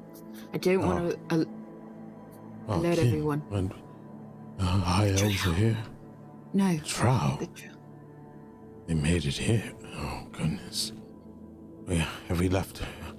Okay, we have to make sure that we haven't left anything out for them to track. They're very good trackers. Okay. Yeah. Well, the problem is that they're checking the district like we were doing. They could be at the bottom of the tower right now.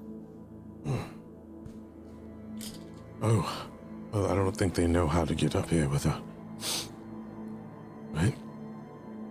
Okay, I'll keep an eye out. Should we go down there and wait for them, or should we wake up the others? No, I think being up here is probably the smarter thing to do, due to the fact that we could possibly. Remember how we came up here and we were surprised what we found up here? If they do the same, we'll catch them off guard. If they come this way, they're clearly here for a reason. I thought they were in front of us. I thought we were trailing them. Not them trailing us, but... I don't believe that they're trailing us at all. I believe that they're here for a reason. Other than us. Right. They were checking the outside spires. And then they started coming towards us, so... I don't know. But you and I can sit up for a little bit, keep watch over everyone. If shit hits the fan, I guess we'll wake everyone up, but... What's the likelihood? You said they were coming to this tower, or they were just checking towers randomly? They were checking the district randomly, and they're really sneaky, like you said, so... I mean, I could hide in the shadow outside and see. Wait a minute. Didn't the one at the Grove, the Dryad, say that they were trailing the Nothics? Did you see any of those? Yeah, I did. They're going into the dome thing, the museum. Oh, well, that's good news. Wait, is it the museum? If they're going into the dome one, then there's a trap. There's a trap set. I don't believe they know about the mimics being in there. So that'll be a surprise. They escaped though, man. So like, they had stuff with them. I think they looked a little loaded down. But you said the Nothics were coming from the dome. They left. Yeah, they got stuff and they left. I thought we wiped them out already. I don't know. They must have found some neat stuff in there. You know, if the Drow are trailing them, and they found them here, and they're looking in this district, that means that Drow and the Nautilix are here with us. And there's a Demi-Lich roaming around as well. Right, so let's hope that the Demi-Lich finds them fast. That sucks, man. All right. We stay out of their business, they'll stay out of ours. They are our cousins, though people look at them as evil, though they may be, due to who they serve. They tend to stay to themselves unless they need something from their targets. You know, I kind of live life in the gray area, so I don't really consider them evil at all. They were just dealt a bad hand, so you Not know, all whatever. are evil. There's stories of others that aren't from the Underdark. But for now, we stay out of their way, and they'll stay out of ours, hopefully. Get some rest. I'll stay watch. No. I'm gonna sit up with you, man. I got a couple more hours, yeah. And Teriel looks down at Chubby. I don't think I can move. I don't want to stir her. Yeah, I'll keep watch still. Why don't you sit here and let her and you and I'll go out and I'll keep her up. And if you happen to just fall into a trance, then you happen to fall into a trance. Alright? Alright. Give her he kind of like slides under and tries to guide Moonbrook under. You have that side's her favorite. Yeah. Easy. She's very like warm. She's got a lot of fur. It's very Chippy is just completely out cold right now. Just Yep. And watch that. She drools a little bit on that. I literally was about to say that, man. Mm-hmm. Yep. Feeling a little. Yep. Yeah. All right. And he stands up and looks down. And he's just like, he nods and then he walks off. Specifically, where are you going? He's going to the entryway of the hut. Mm-hmm. And I'm guessing it's facing that big opening or not? I don't know. Well, the place that you're in is rotating. Oh, okay. Right? So yeah, he's just gonna kind of lean up against the hut, on the lip of the hut, and just kind of like peek out. Mm-hmm. Is it slow? It's slow rotation, right? Yeah.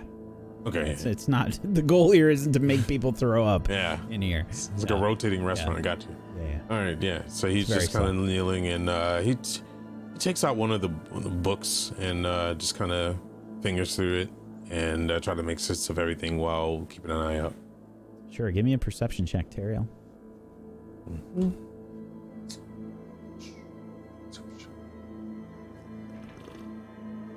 Nat 20. You see the drow that Moonbrook was talking about. They are just barely visible, but you have sort of managed to luck out in seeing them. I don't know what catches your eye first. Maybe it's the glint of a weapon or something catching the magical light that illuminates this city. Mm. But you manage to see them in the shadows. They were pointing up towards the tower. Our tower? Yes. That we're in? Okay. And it appears that they are leaving. Oh, like leaving this place? Mm-hmm. Mm. Do any of them see Turio?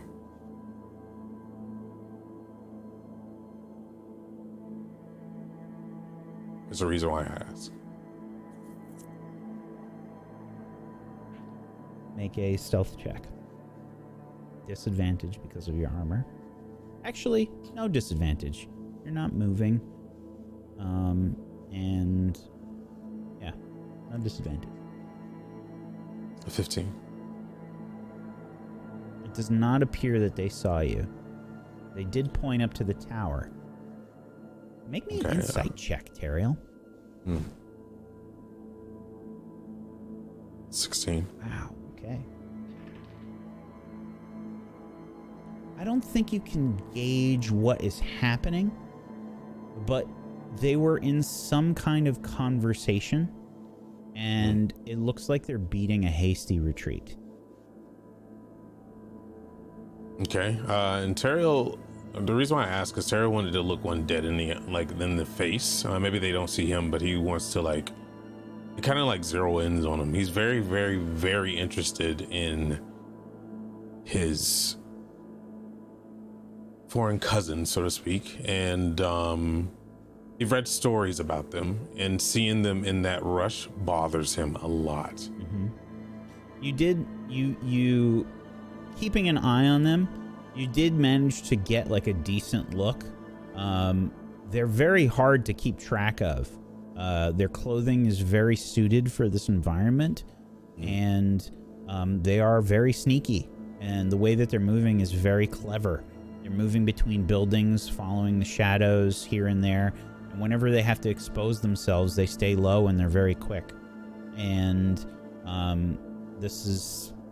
you get the impression that this is something that they've probably practiced and done many times. And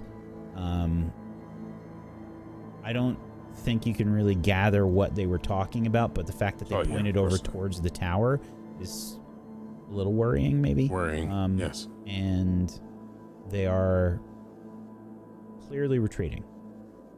He'll just say mumble under his breath in Elven, something of the nature of, "Thank you, and hopefully that we can be in the world that we can share together one day."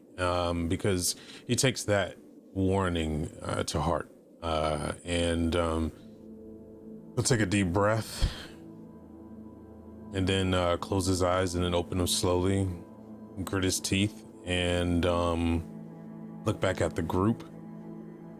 And then he'll start surveying. He's going to start trying to survey the area as much as possible before alerting them. So preferably like around the tower, like, you know, near the tower. Sure. How long do you do this? I want to say a good 10-15 minutes. Okay. Nothing else seems to happen during this time. You see the drow leave, and you would see them eventually, and they did this very cautiously and very carefully, leave the city back across that ice bridge. Oh, like a certain movement, like a certain pattern and way of the, okay. They're moving from building to building, and it seems like they stay on the edge of the city, going into those spires periodically. And they're being very cautious. They take their time, and they make sure that the area is clear before they move. Can I ask if Terrio can check out his notebook that he normally has and jots down exactly the movement since he hit a nat 20? Yeah. Give me a, I guess it'd be a sleight of hand. What do you, I mean, you can write down notes, or you can draw pictures. If you draw pictures, it'll be a sleight of hand check. Sleight of hand sucks, but I'll do it. All right. A 4. Very rudimentary. You know, you might give up on the pictures after some time, but you take notes. Okay. And with that, one last thing he's gonna do is he's gonna bend down and puts his hands on the floor and spreads them out and tries to expand his mind and cast Divine Sense. Cast Divine Sense.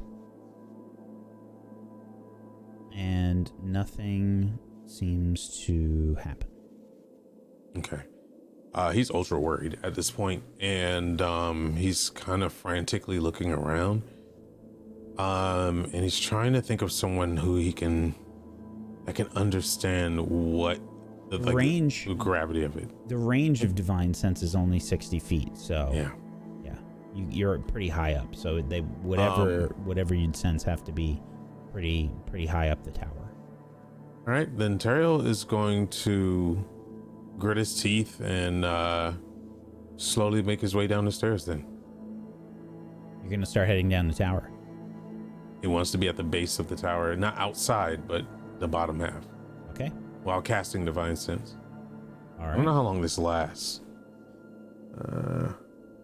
Doesn't say. But, you know, he's not like running down. He's like putting his hands on the wall, just sliding down as he goes down, you know. Okay. You take your time and you walk down.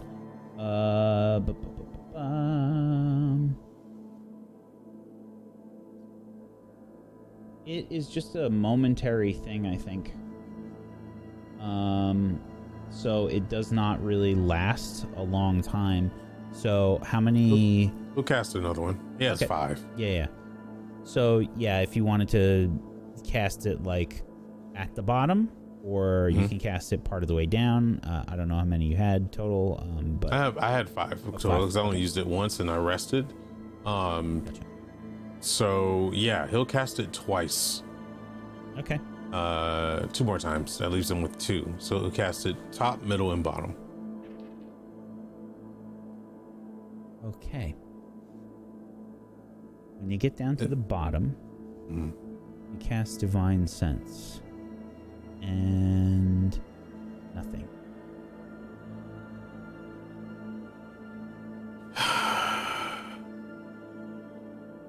don't have to have Divine Sense to know that I feel uneasy. He doesn't want to look outside. He slowly makes his way back up towards the group, and he really wants them to rest, but at the same time, he doesn't feel easy at all.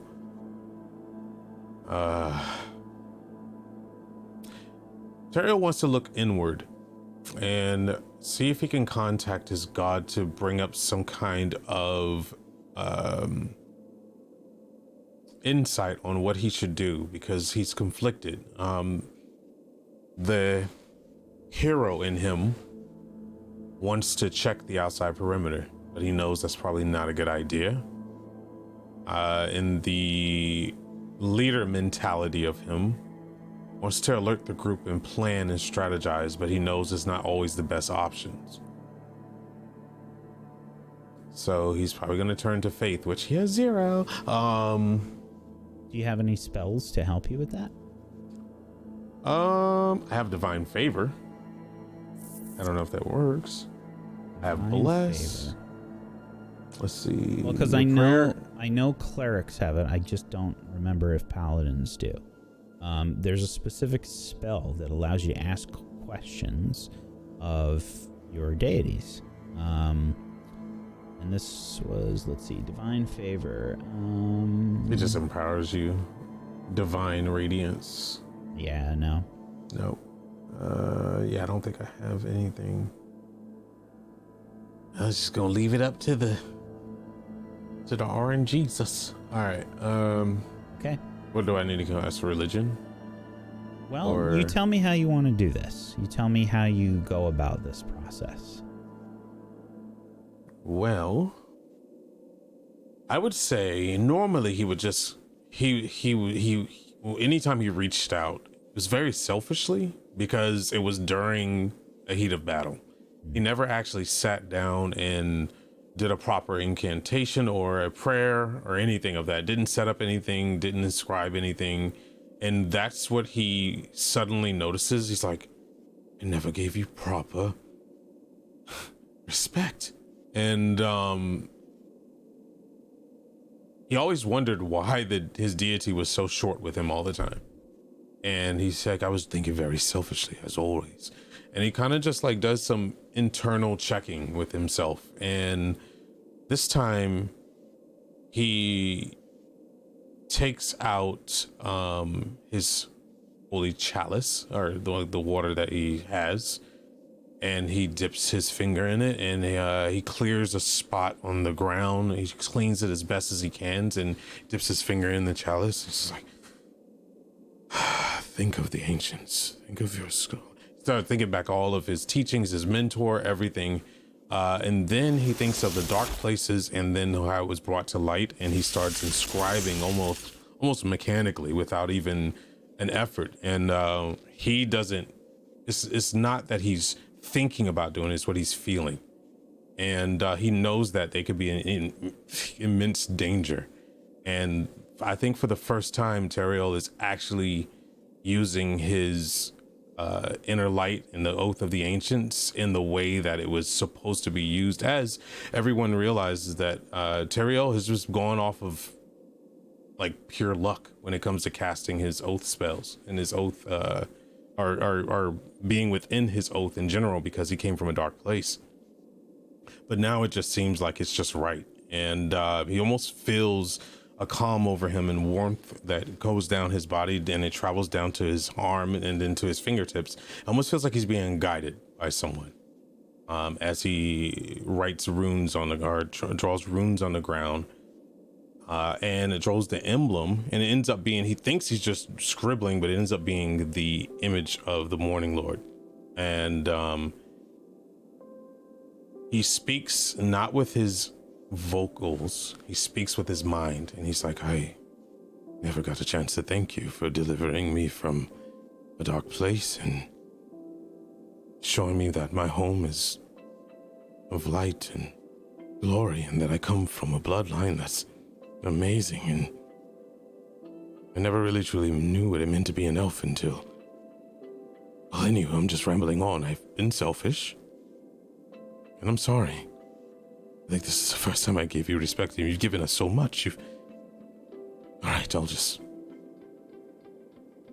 I've fully taken in this oath, and I have to say, I feel like I've done a dang good job, but I never really took it in to what your teachings have truly mean. It's not about good and evil, it's about what's lawful. Sometimes being wrong brings about a lawful event, and now I know.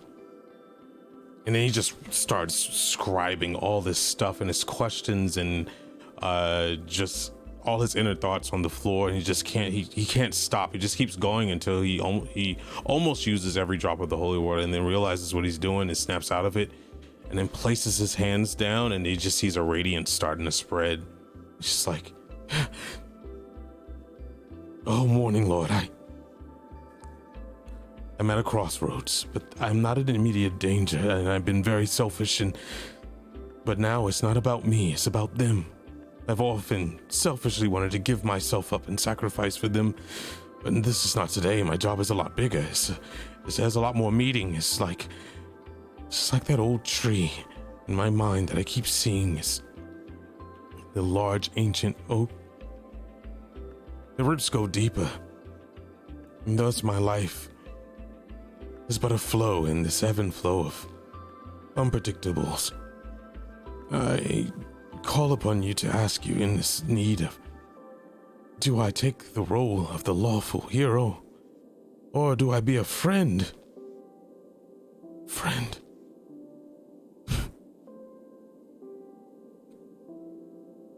We need to get through this. I need to bring warmth to the Dale. And I feel like that's just the beginning. That's just to unlock my true mission. And now I get it. Please, morning Lord, answer me. Guide me so I can be the lawful hand of justice that you have bestowed upon me. Make a and religion he check. closes his eye. Do I now? Religion. Religion. Oh boy. A 6. But of course. The radiance dies down from the words you have scribed across the ground. And you hear nothing. Just snoring and mumbling, maybe, of your friends.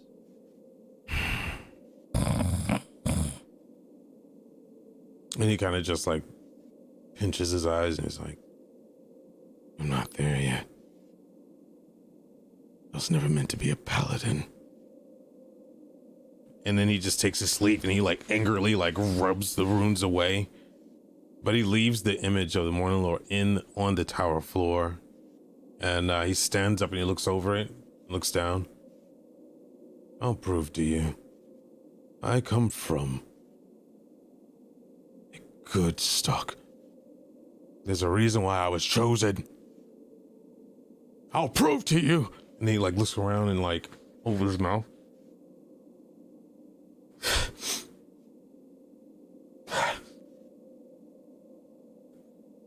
And he stands up and turns around and looks outside. Damn it. And he rushes over and he looks around in the room and looks down.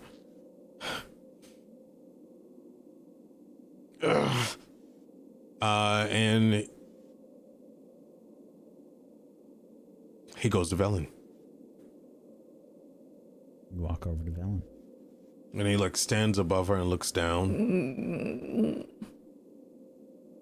Something in Teriel just... He doesn't despise Velen. He just doesn't... Just something... Ever since he did Divine Sense on it, he just feels something inside. And he's at a conflict and he's just like, she said she was okay.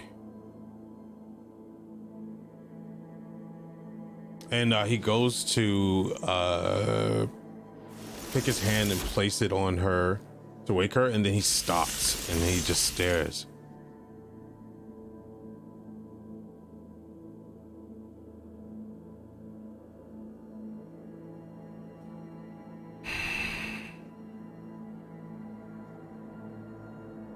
You were always really good at avoiding answers.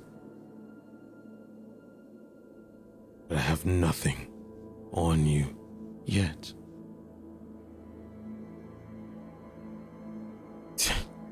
And then he like goes. There's a moment where Teriel kind of like gets a twitch and he's reaching down and it kind of looks like he's going for her neck.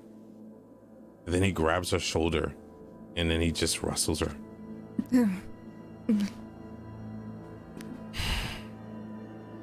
Yes? Get up. Quietly. All right. He puts a hand out Scrambled on my feet. and tries to help her up. Thank you.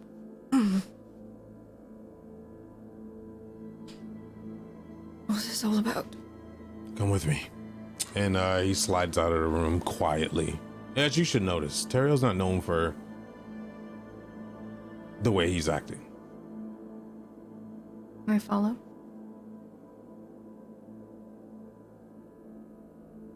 He's looking around. Step outside into the glass portion of the tower that is very, very slowly rotating.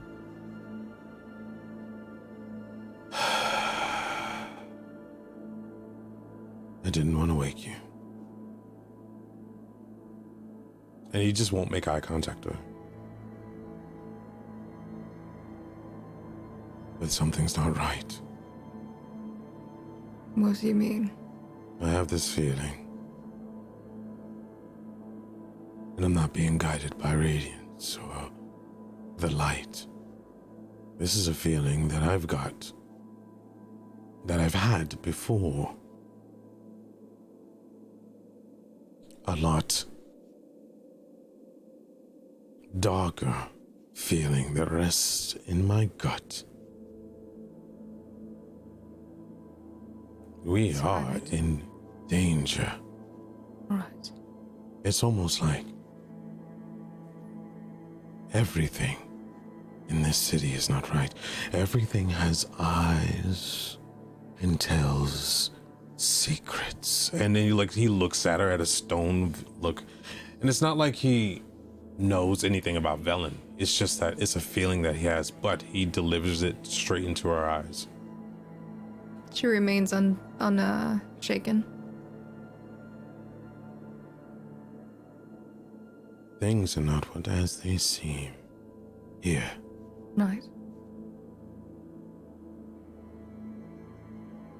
I don't know why I came to you to tell you this, but I felt, again, without guidance. He says it kind of with anger.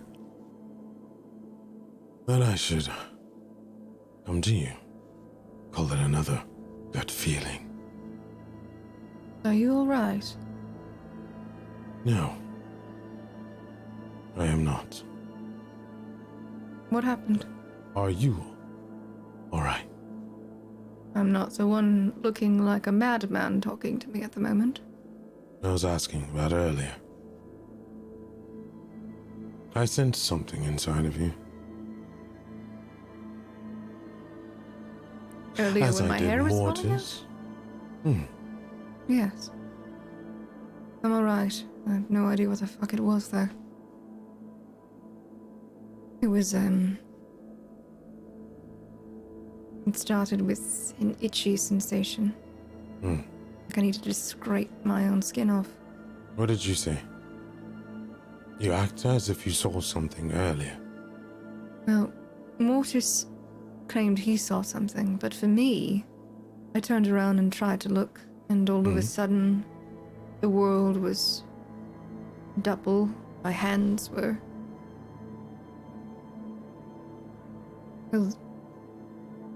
unfocused and shaky, and Did you feel like you were having the air sucked out of you, nauseated? I definitely feel sick. Well, I felt that before, and I feel that all around us. You don't feel that pressure? I can't say I noticed it before until what happened. The drow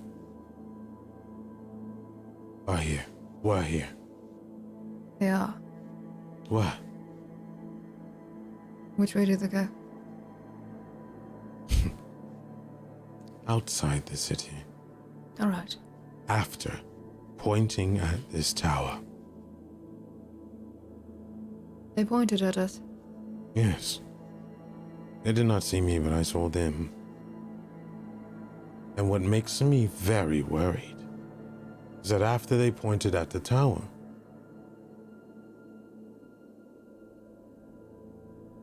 it was like they saw something I never seen drow flee in the manner that they fled.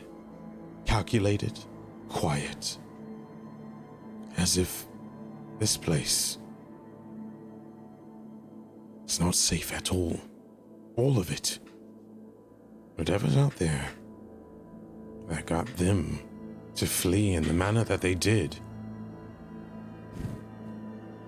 We gotta be very careful. Agreed. Now, What if else you did know you see? anything or if Scott knows anything at all, I beg of you, you need to let me know. All right. Now. Well, we've got That's to right. translate that journal, and we'll hopefully learn more at least about that I don't think we have scribe time. That's what Well, I'm we telling do you. if I take the time to translate it. It's scanned. I don't think you understand the gravity of the situation. Ariel, I very much do. And if we go against our opponents without any information, we will perish. I'm not asking to go against our opponents. The fact that my cousins fled is very worrying. Also, Northix. I was told by Moonbrook. All right. They're here. Did we have a visual on them at any point? As where they are? Did We she have say? to ask her. All right. I believe the dome building that we came out from.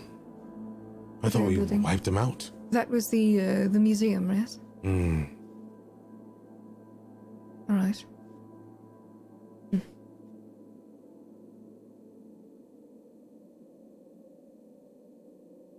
Velen. Do you mind taking my hand?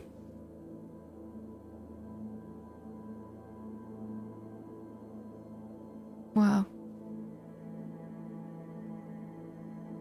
This here is... I've made up my mind now. And she'll turn and she'll walk away. And Teriel stands perplexed. Now, Velen, I hate to bring this up because it's a good moment, but this glass area is floating above the tower.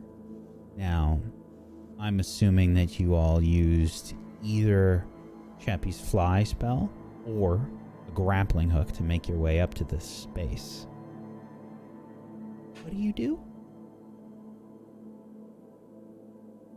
I fly back down. Do you have the fly spell? No. Chappie. Did she fall? Teriel's gonna try to grab her before she tumbles. I'm just Well, I guessing mean, she was I in would her no. emotions. I would be aware of the fact that we got up that way somehow. Yeah. So, decidedly, how would you have made it that we got up there? Would it have been from a fly spell and we would just leave ourselves stranded, or would there be a grappling hook there?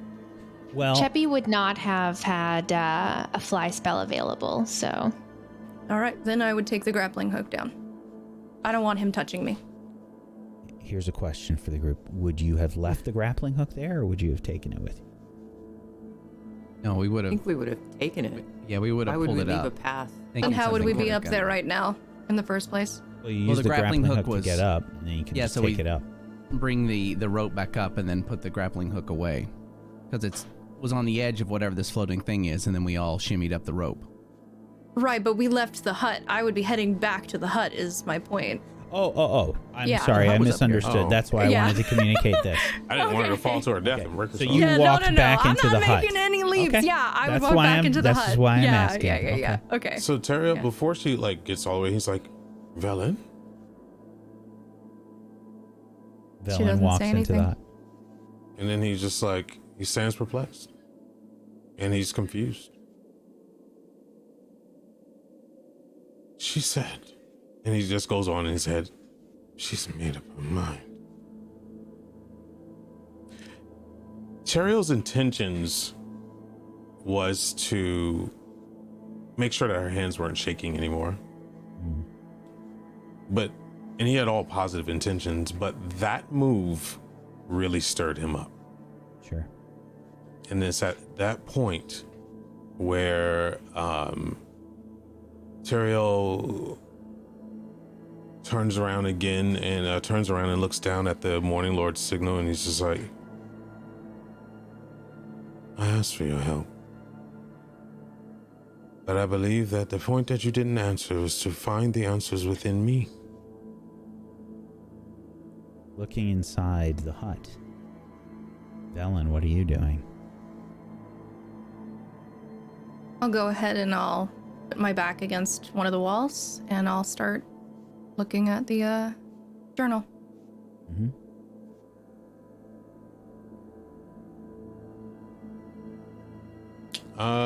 Teriel's gonna walk back in, and how long has it been total? Up to you. You were outside. I mean, doing all that stuff, I would say he's been doing this for like hours. And he goes and sees Moonbrook and Cheppy, and then he kind of like puts his hand, he bends down and grabs Cheppy's hand and holds it, and then puts his hand on her face and tries to gently wake her. Huh? Ugh. Teriel? You can see What's- Velen, by the way, she's reading the journal against one of the walls. She would also look sort of crestfallen, too. Is everything okay? What time is it? I have no idea. What sense of time? Everything seems to be a blur, and I'm very confused. And you are the only one, he's whispering this to her, that seems to bring out the best of me. So would you please do me one more favor? I can try. Cheppy's very confused waking up, but she can try do what she can. And he stands up and places his hand out to help her up. She takes it and gets up. She tries to shimmy away from Moonbook just to make sure not to wake her up as best as she can, wiping some drool from her face.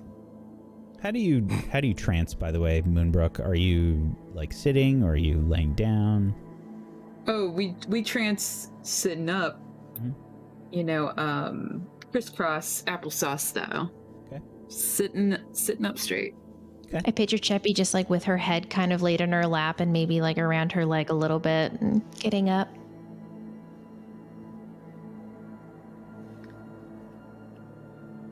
What's going on? Have you seen something? What's got you Yes. confused? Well, come with me. And he takes her outside the hut. Cheppy's gonna go out. She'll follow him, kind of confused, looking at everyone, making sure that everyone's still there and okay. Mm-hmm. You probably see Velen is reading the journal that you found.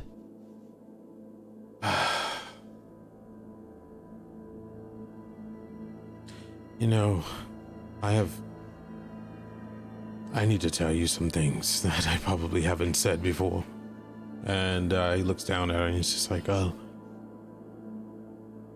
I selfishly many of times, well, not many of times, but twice too many, asked my deity to allow me to sacrifice myself for you all. Let my life force be used to protect. And then I realized that the endangerment that I'd be bringing to you all, our lives in Vaishan isn't really there for ourselves, just for the greater good. And I thought that was the thing that I was supposed to do. But I am at a crossroads, Chippy. I have a lot going on in my head that I can't figure out. You see, there's a conflict. This time of not light and darkness, but of a gray void, and in between, where I can't turn to either side for an answer. So now I'm trusting in someone that I feel that cares about me more than anyone else here. We are in danger. The drow are here. Nothix is a lich outside. And then there's that feeling of Velen, who I let in. Who we let in. Earlier, I felt a sense of darkness deep inside her, and Mortis, fairly. But this place that we're in, this ancient city, so to speak, feels like it's closing in and becoming smaller by the second, and eyes are all around us. The drow are here. Were is the key word. Pointing at the tower frantically, not looking like the noble and focused group that they are, but the one thing that they were focused in was fleeing very discreetly in a certain pattern, tight formation, calculated. That bothers me, Cheppy. So, I go and look for the person that I felt like I was not trusting in the most. To finally find that innermost thing that I am missing. I go to Velen. Before I go to wake her, that sense of a needle threading through came to me. So I closed it up. And I asked her to come with me, and I told her the gravity of the situation, and if she knew anything at all, she needed to let me know. I asked her how she felt when that sensation came over, and if she saw anything. She said her hands were shaking, and she felt nauseated. Sucked in a void. I was asking for her hand to see if I can calm her. And that's when something very troubling came out, Chubby. She said, and he leans in. She stares me in the eyes, gives a cold look, and says no, she's made up her mind. You've had your reservations. So has the group. I've had mine. I thought I came to a consensus. I thought that I would finally entrust in the words, but that Cheppy's gonna take her hands back, seeing Teriel just spiraling, and she's gonna smack them straight on his face and look him in the eyes. Teriel, you need to breathe. The Morning Lord has abandoned me. No. To my own wills. I don't trust my judgment yet, and I think that's the problem. What do I do? You don't have bad judgment, Teriel. This is a really hard situation. What you're saying about Velen right now, but that's not the main problem here. Exactly. So we can't change whatever's going on with Velen. Possibly if she wanted our help, we could, but Teriel, we're here for a purpose. Mm-hmm. I care about Velen, but like you said, Cheppy had reserves, and if something happens and she doesn't want to stay with us, we can't change that. As long as we can continue bringing warmth to the Dale. Maybe, I don't know, maybe something is going on with her, but maybe this place is changing her. Maybe it's changing Morty. Something happened to them. It doesn't mean it's permanent. We just need to look out for each other. That's the main thing here. We're trying to look out for everybody. But if I asked you to take my hand, you would do it without a trace, would you not? Cheppy would, but you've never doubted Cheppy. Velen has a lot of her own secrets, and so does everybody else. She has her reserves, and we just have to hope she comes to us if she needs us. You're right. Well, we need to finish resting. But I need your eyes. Cheppy can stay up for a little while. How long do you think the party, or maybe Cheppy specifically, has slept so far? Probably 6 hours. Okay. Cheppy needs a couple more hours, but I can take a look out for a little bit. If you would, please. And he points in the directions. They were there, and they were conversing, and pointing up. And when they pointed up, that's when everything changed. The movements became more calculated, like almost they were on the edge of the town here. And he brings out his notebook and he brings out the horrible drawing that you see here. You see, this is where they were going, and this is the route that they took, and they were very, very specific. Something's not right. We weren't this specific, and I don't know what I do. I don't know how to lead us in the right direction. Breathe. It's not just about you leading us. We're a team. Stop forgetting that. No, I understand. This isn't all on your shoulders. But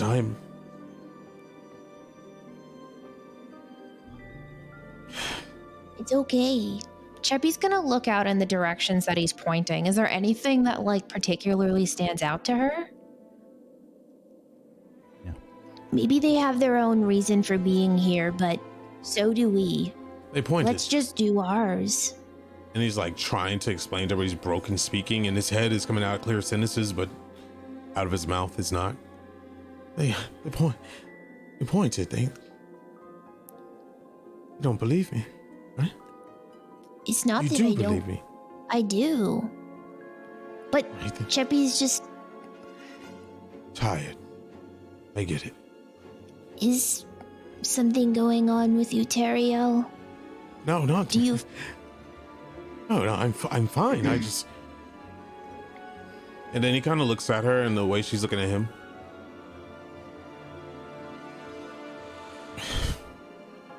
No. You go. Sorry. Just go back to sleep.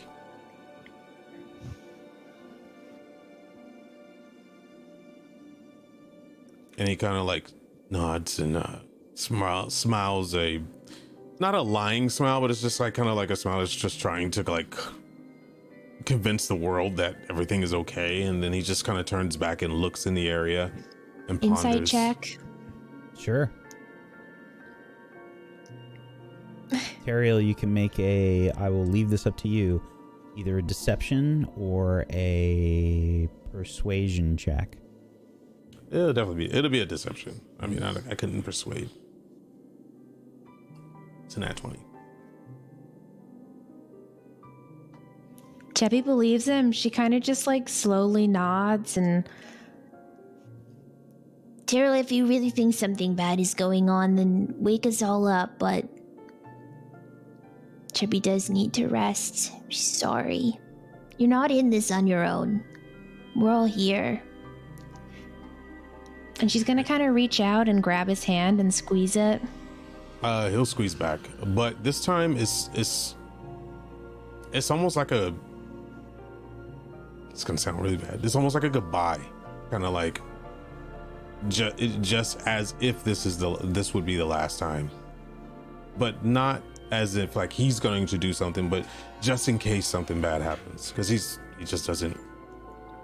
He feels abandoned. Oh man, feeling that, I think Cheppy would have like butterflies in her tummy, just because this area is like, this is scary. This could be the last moment for any of us. And she kind of reaches in and just gives him a big hug instead and pulls him in close.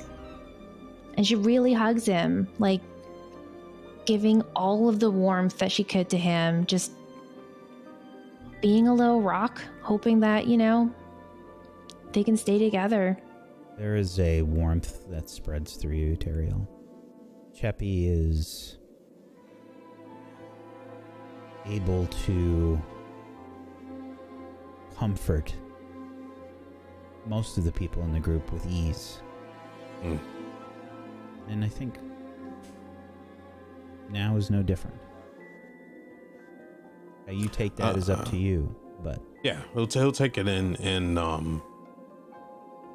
then he'll just he'll take it in completely, and he'll squeeze her a little bit tighter, and then he'll kind of pull her away and look into her eyes and just be like, smile and nods, convincing smile, and then kind of just sends her off. But as she walks away, he'll turn around and he'll just envision her out in the cold. He has no idea. Envision her losing her hand. Envision, and then the total breakdown of envisioning the fact that he let down Leoric and Leoric died, and that really is eating at him. And he's at a mental conflict right now of telling himself, I wasn't fast enough. I wasn't strong enough. It's mentally unstable, and I'm mentally unstable. Now I'm going to lose them. I'm going to lose her. I'm going to lose them. Leoric, I'm so sorry. I've got your books. I have books. We found your books. I'm not gonna lose her, Leoric, and I'll come back for you. Damn them for saying that the Dale takes what it wants, it can't have. I'm going to do what I think is right. And at that point, Teriel grits his teeth and kind of writes a promise in his book to Leoric and leaves a note for Cheppy in there, and closes his book and stares out into the open city. the remainder of your watch passes, Teriel. And as you're about to go check in on everyone, you notice something begin to change. Everyone, First thing that you notice is that the temperature has begun to drop.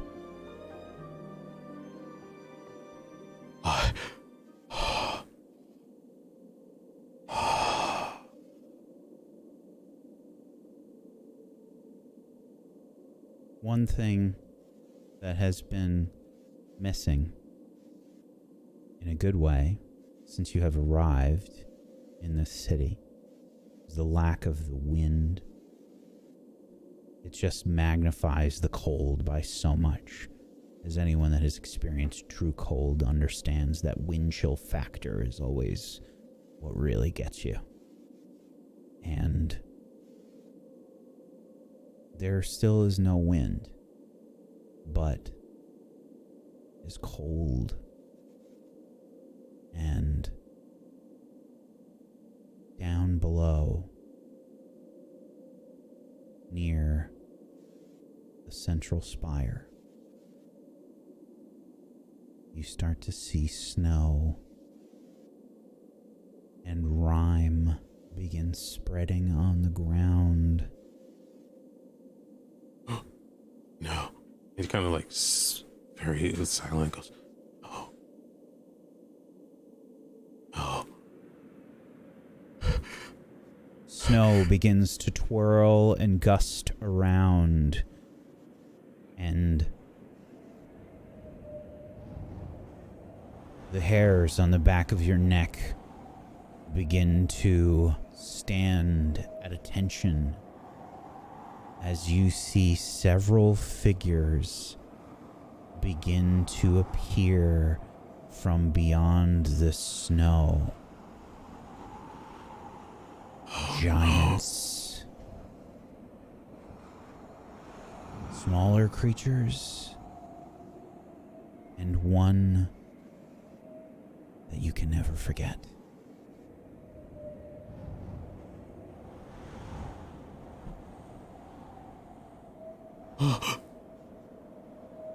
And I guess the scene would be like, it's almost like if you see a camera like zoom in and it gets like super close, almost like he's face to face with her. He's like, Oriel. And Oriel the Frostmaiden approaches the central spire, covered in that strange purple-like glow that seems to dance around the central spire.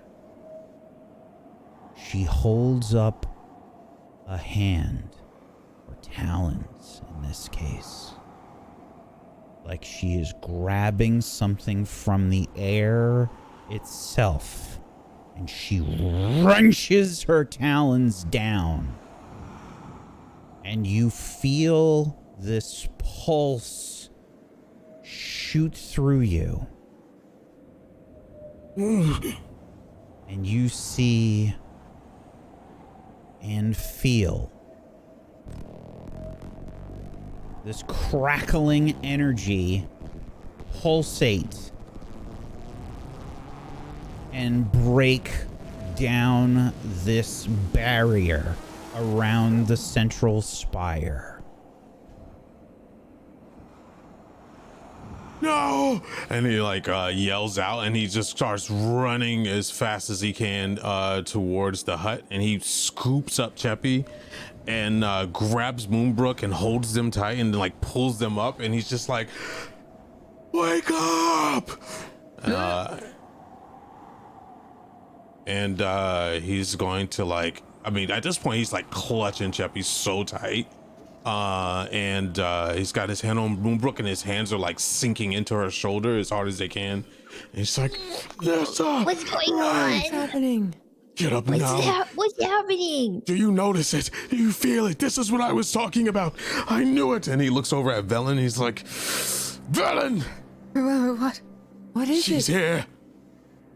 Do you Who's not here? feel it, unmistakable power? Whatever it is, she is not weak. And he points out at everything, the rime starting to frost on the walls and his breath. And he's just distraught. And he's looking down at Chep, and he's just like, I won't lose you. He grabs Ray and like picks up Mortis by the back of the neck, and he's just like lining everyone and all. He's like, we have to go now. Okay. And then he just he like walks everybody to the ledge and points out, it's gone. The light. And beware. And he just doesn't. He can't even say her name. He just points down. Look. Pointing down, each of you can see 3 giant skeletons. Some other strange creatures smaller than these giant skeletons. And maybe wolves surrounding the form of Oriel the Frostmaiden. And that is where we will end today's episode. I'm not ready to die. Cool. Maybe we do need Velen the Lich. Yeah, truly. I was kind of thinking that. I'd rather Velen the Lich than Velen the... I'm just kidding. I didn't say it. Personal Stoking. attack. Wow. I am experiencing Stoking. RP bleed at this very moment. I would never call you that. But a lich. Totally. But a lich. But a lich, on the Yeah. other hand. Great job, everybody. Hell of an episode. Well done. Wow. Wowzers. Yeah. Poor Teriel, he's back in this stupid state of I don't know what the fuck. It's just- Oh, so you're a paladin. It's Yeah. almost He like doesn't know there's what the hell he something is wrong anymore. here. It's strange. Yeah. I love it. Man, this city's amazing. It's so cool to look around. I wish we could explore the whole thing. She found items. Throw You books at her. did find items. It's expensive. It's expensive. We did. We also have a Shardlin wand, We got a lot of stuff. which I should probably identify. Write that down. Well, I have Leorg's finger. Which is also a Shardlin wand. You have to understand. In my bags, this whole time, I've gotten Leorg's finger, a mirror, a couple episodes back from the town, and a book and a scroll. That's the stuff Ray's got. And those pages that you bought off of Leoric. No, those are gone. Oh, okay. Never mind. You gotta use toilet paper from somewhere. 30 gold toilet paper. Leoric would die inside. Yeah. Too late. So Arcane skin markings. Yeah, what I'm interested about is Ray didn't show anybody the scrolls. Well, no. He's I keeping said it for himself. You should have not trusted Ray to win. Wait. Fine. I said I went to look at them, but I never was told what I was looking at, so I assumed they were nothing. Sure thing, buddy. I did. I said, no, we were all settling down. I was like, Ray's going to take out the scroll, and he's going to, like, he wasn't hiding it. He literally... But I never got any feedback for what it was. I was like, shit, maybe it's blank. Yeah, so he said it as soon as he got into the tower, yeah. Yeah, but there was a lot going on. All right, roll it back. Let's redo the scene. Nancy! I'm sure I saw something, and I'll figure it out, and then I'll... All Ray was thinking about was dryad tongue. I know. No, I was thinking about toilet paper. Weren't we Can all? this be used as toilet honestly, paper? it was. If I cut it like Hot this, scene. I can stack it and toilet paper. Yep. Well done. Good job, everybody. That was a hell of an episode. We're gonna go around the room. We're gonna do some shout outs and whatnot. But first and foremost, please make sure you're following all these wonderful people. Please go give them a follow. And if you haven't followed Table Story yet, make sure you're following us. Table Story on Twitch, Table Story on YouTube, at A Table Story on Twitter, and come hang out on our Discord, tablestory.tv/Discord. Come hang out and talk about all the different shows and things that we do. Look for people that are looking for groups for different games and things. Come check it out. Yeah, as we get closer to the end of this campaign, I am so curious to see how things go, because there are several different endings that could happen, and I am so intrigued to see the way that the group proceeds here, because things have gotten more complicated and choices have been made or not made, and they've learned a lot in this session, I think. A lot. Going to the library going to the library when you did is pretty great. It's good timing to go there, and yeah, good job. Well done. Let's go around the room. Let's do some shout outs, shall we? Why don't we start off with Faye today? Hello, darlings. Hi, my name's Phelan. I played Velen for y'all today. I am a voice actor for video games. I stream video games over on twitch.tv/Phelan. And I'm also on Twitter and stuff like that for the same username. All that good stuff. I hope you guys enjoyed the episode. And I love my friends very much. This was such a fun one today. Everybody go follow all of them, please. Thank you. Okay, I'm done. Thank you so much. Aaron, why don't you go next, buddy? Hi, everybody. My name is Aaron Black, and I'm a writer, and I wrote a book called Firewall Down. And if you want to know more about that, you can find me on Twitter at AaronBWrites. And other than that, yeah, this was a really interesting episode, and I didn't expect it to end this way. Like, of all things, like, how do you think today's gonna end? Not her showing up. So I feel like that's a fire under her ass sort of situation. Like, fuck. So And her entourage. Yeah, that's a problem. That's its own thing. That's its own thing. So I'm glad we rested. Still undead, which is still pretty shitty from poison. Some of us rested. You can shoot her. I don't think Thank you so much, I'm trying Aaron. to fight the jackal thing. Myth! Hi, it's me, Myth, or Cord. I am not streaming right now. I played Mortis. This is a bunch of information in a random order. Spellwind happens on Thursdays. I Dungeon Master for that. I played Mortis. What Wednesdays. other random? Wednesdays. Wednesdays. What day is it? And Wednesdays. I don't know what day it is. Let me start that over. Use take 2. Hi, everybody. It's me, Cord. And no, use go back to 1. Use take 1. Oh boy. What an episode, huh? Wow. And this is why we do D&D. What an episode, right? D&D groups are the best. What a world. Isn't it great? So socially engaged. Yeah, this was it was a really awesome episode. I'm still sort of processing everything that happened. Obviously, we got some really cool juice from Scant, as well as Velen, as well as Teriel. Teriel, the Oath of the Leoric Grave Paladin, is very exciting. Can't wait for that to come into fruition and to show you the stats for that. Right? Yeah. Right, Frank? Yeah, sweet. But as for me, you can follow me on twitter.com/mythematic and see when I'm up to stuff. Like I said, I'm not streaming right now, but Aren't you doing a thing out in the woods? Yeah, I do a thing out in the woods every once in a while. I haven't been able to do that yet because it's been so like muddy and stuff here. Well, still tell us about it.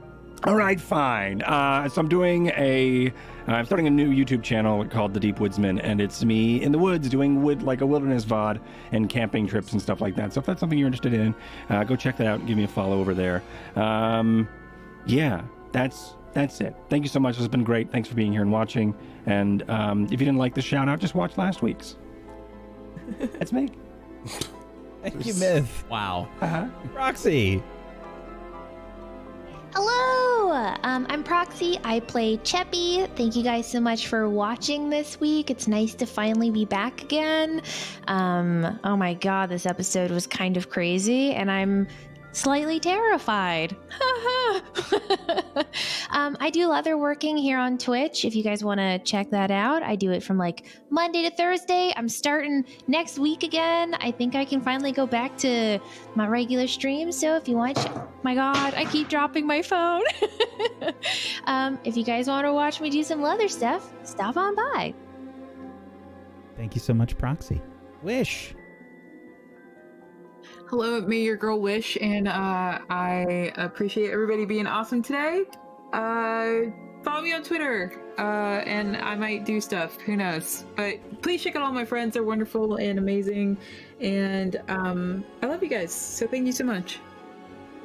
Thank you so much, Wish. Tess. Please go follow everybody else because they're amazing. I'm Tess. I stream lots and lots and lots of Tiny Tina's Wonderlands right now because it's awesome. And I did a fun cosplay of her. And yeah, I stream Saturdays.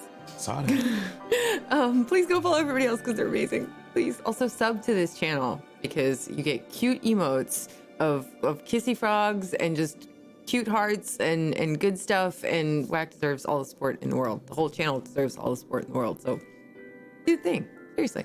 Patreon. Love the table story. Thank you so much, Tess. Technique. Sorry, I'm busy subscribing to the Patreon. Okay. Hi, I'm Technique or Frank. I play Teriel, your love-hate relationship dude. I stream on Twitch. Fuck, I don't even know anymore. I got cord head. See, cord head. Yeah, That's what they call it. Fucking diagnosed today. Give money to this channel and sub to all the other folks out there. They do a lot of RP off on their streams. You should definitely check it out. It's really awesome. I think I'm the only loser that doesn't. You're not a loser. Go sub That's not a loser. Because he's amazing. Please go follow and sub to Technique. Thank you so much, buddy. Hey. I'm Wax Steven. I've been your DM of Doom. I've dragged the players kicking and screaming through the adventure today. I said that there would be puppies and hugs, and there were puppies and hugs. There were definitely puppies. Ah, April Fool! It was actually on satyrs you. and hugs. That was pretty good. What'd you say? Oh, satyr hugs. Satyrs and hugs. Yep. Thank you so much, everybody, for being here today. As always, much love, chat. Thank you so much for being here. We appreciate you.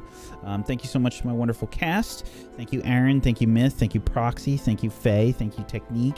Thank you, Tess. Thank you, Wish, for being awesome role players. I appreciate you so much. Thank you. If you want to check out the things that I do tomorrow, I'm on Tidal Blades for a wonderful, wholesome, and fantastic experience GM'd by Pumpkinberry, where we play the Cypher system, and specifically in the world of Tidal Blades, which is a board game that you can check out. That's tomorrow, 4 p.m. Eastern. Come check that out. I am also in the process of designing my own TTRPG. You can check that out over on my channel, where I am, making a lot of progress. Things have been going great, and I'm halfway done with the mage class. I have I've been working on the different schools of well, not schools, but the different elemental affinities for the mage, and that's been fantastic. I've been making some cool death mage stuff, and it's been a lot of fun. I've been enjoying the hell out of that. Come check that out. That's 1 p.m. Eastern on Wednesdays, and I'm also on Spellwind as a player there as well.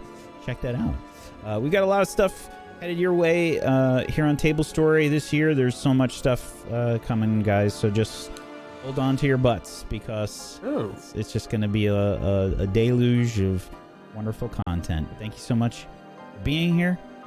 Peace out, and have a wonderful rest of your weekend. Bye-bye.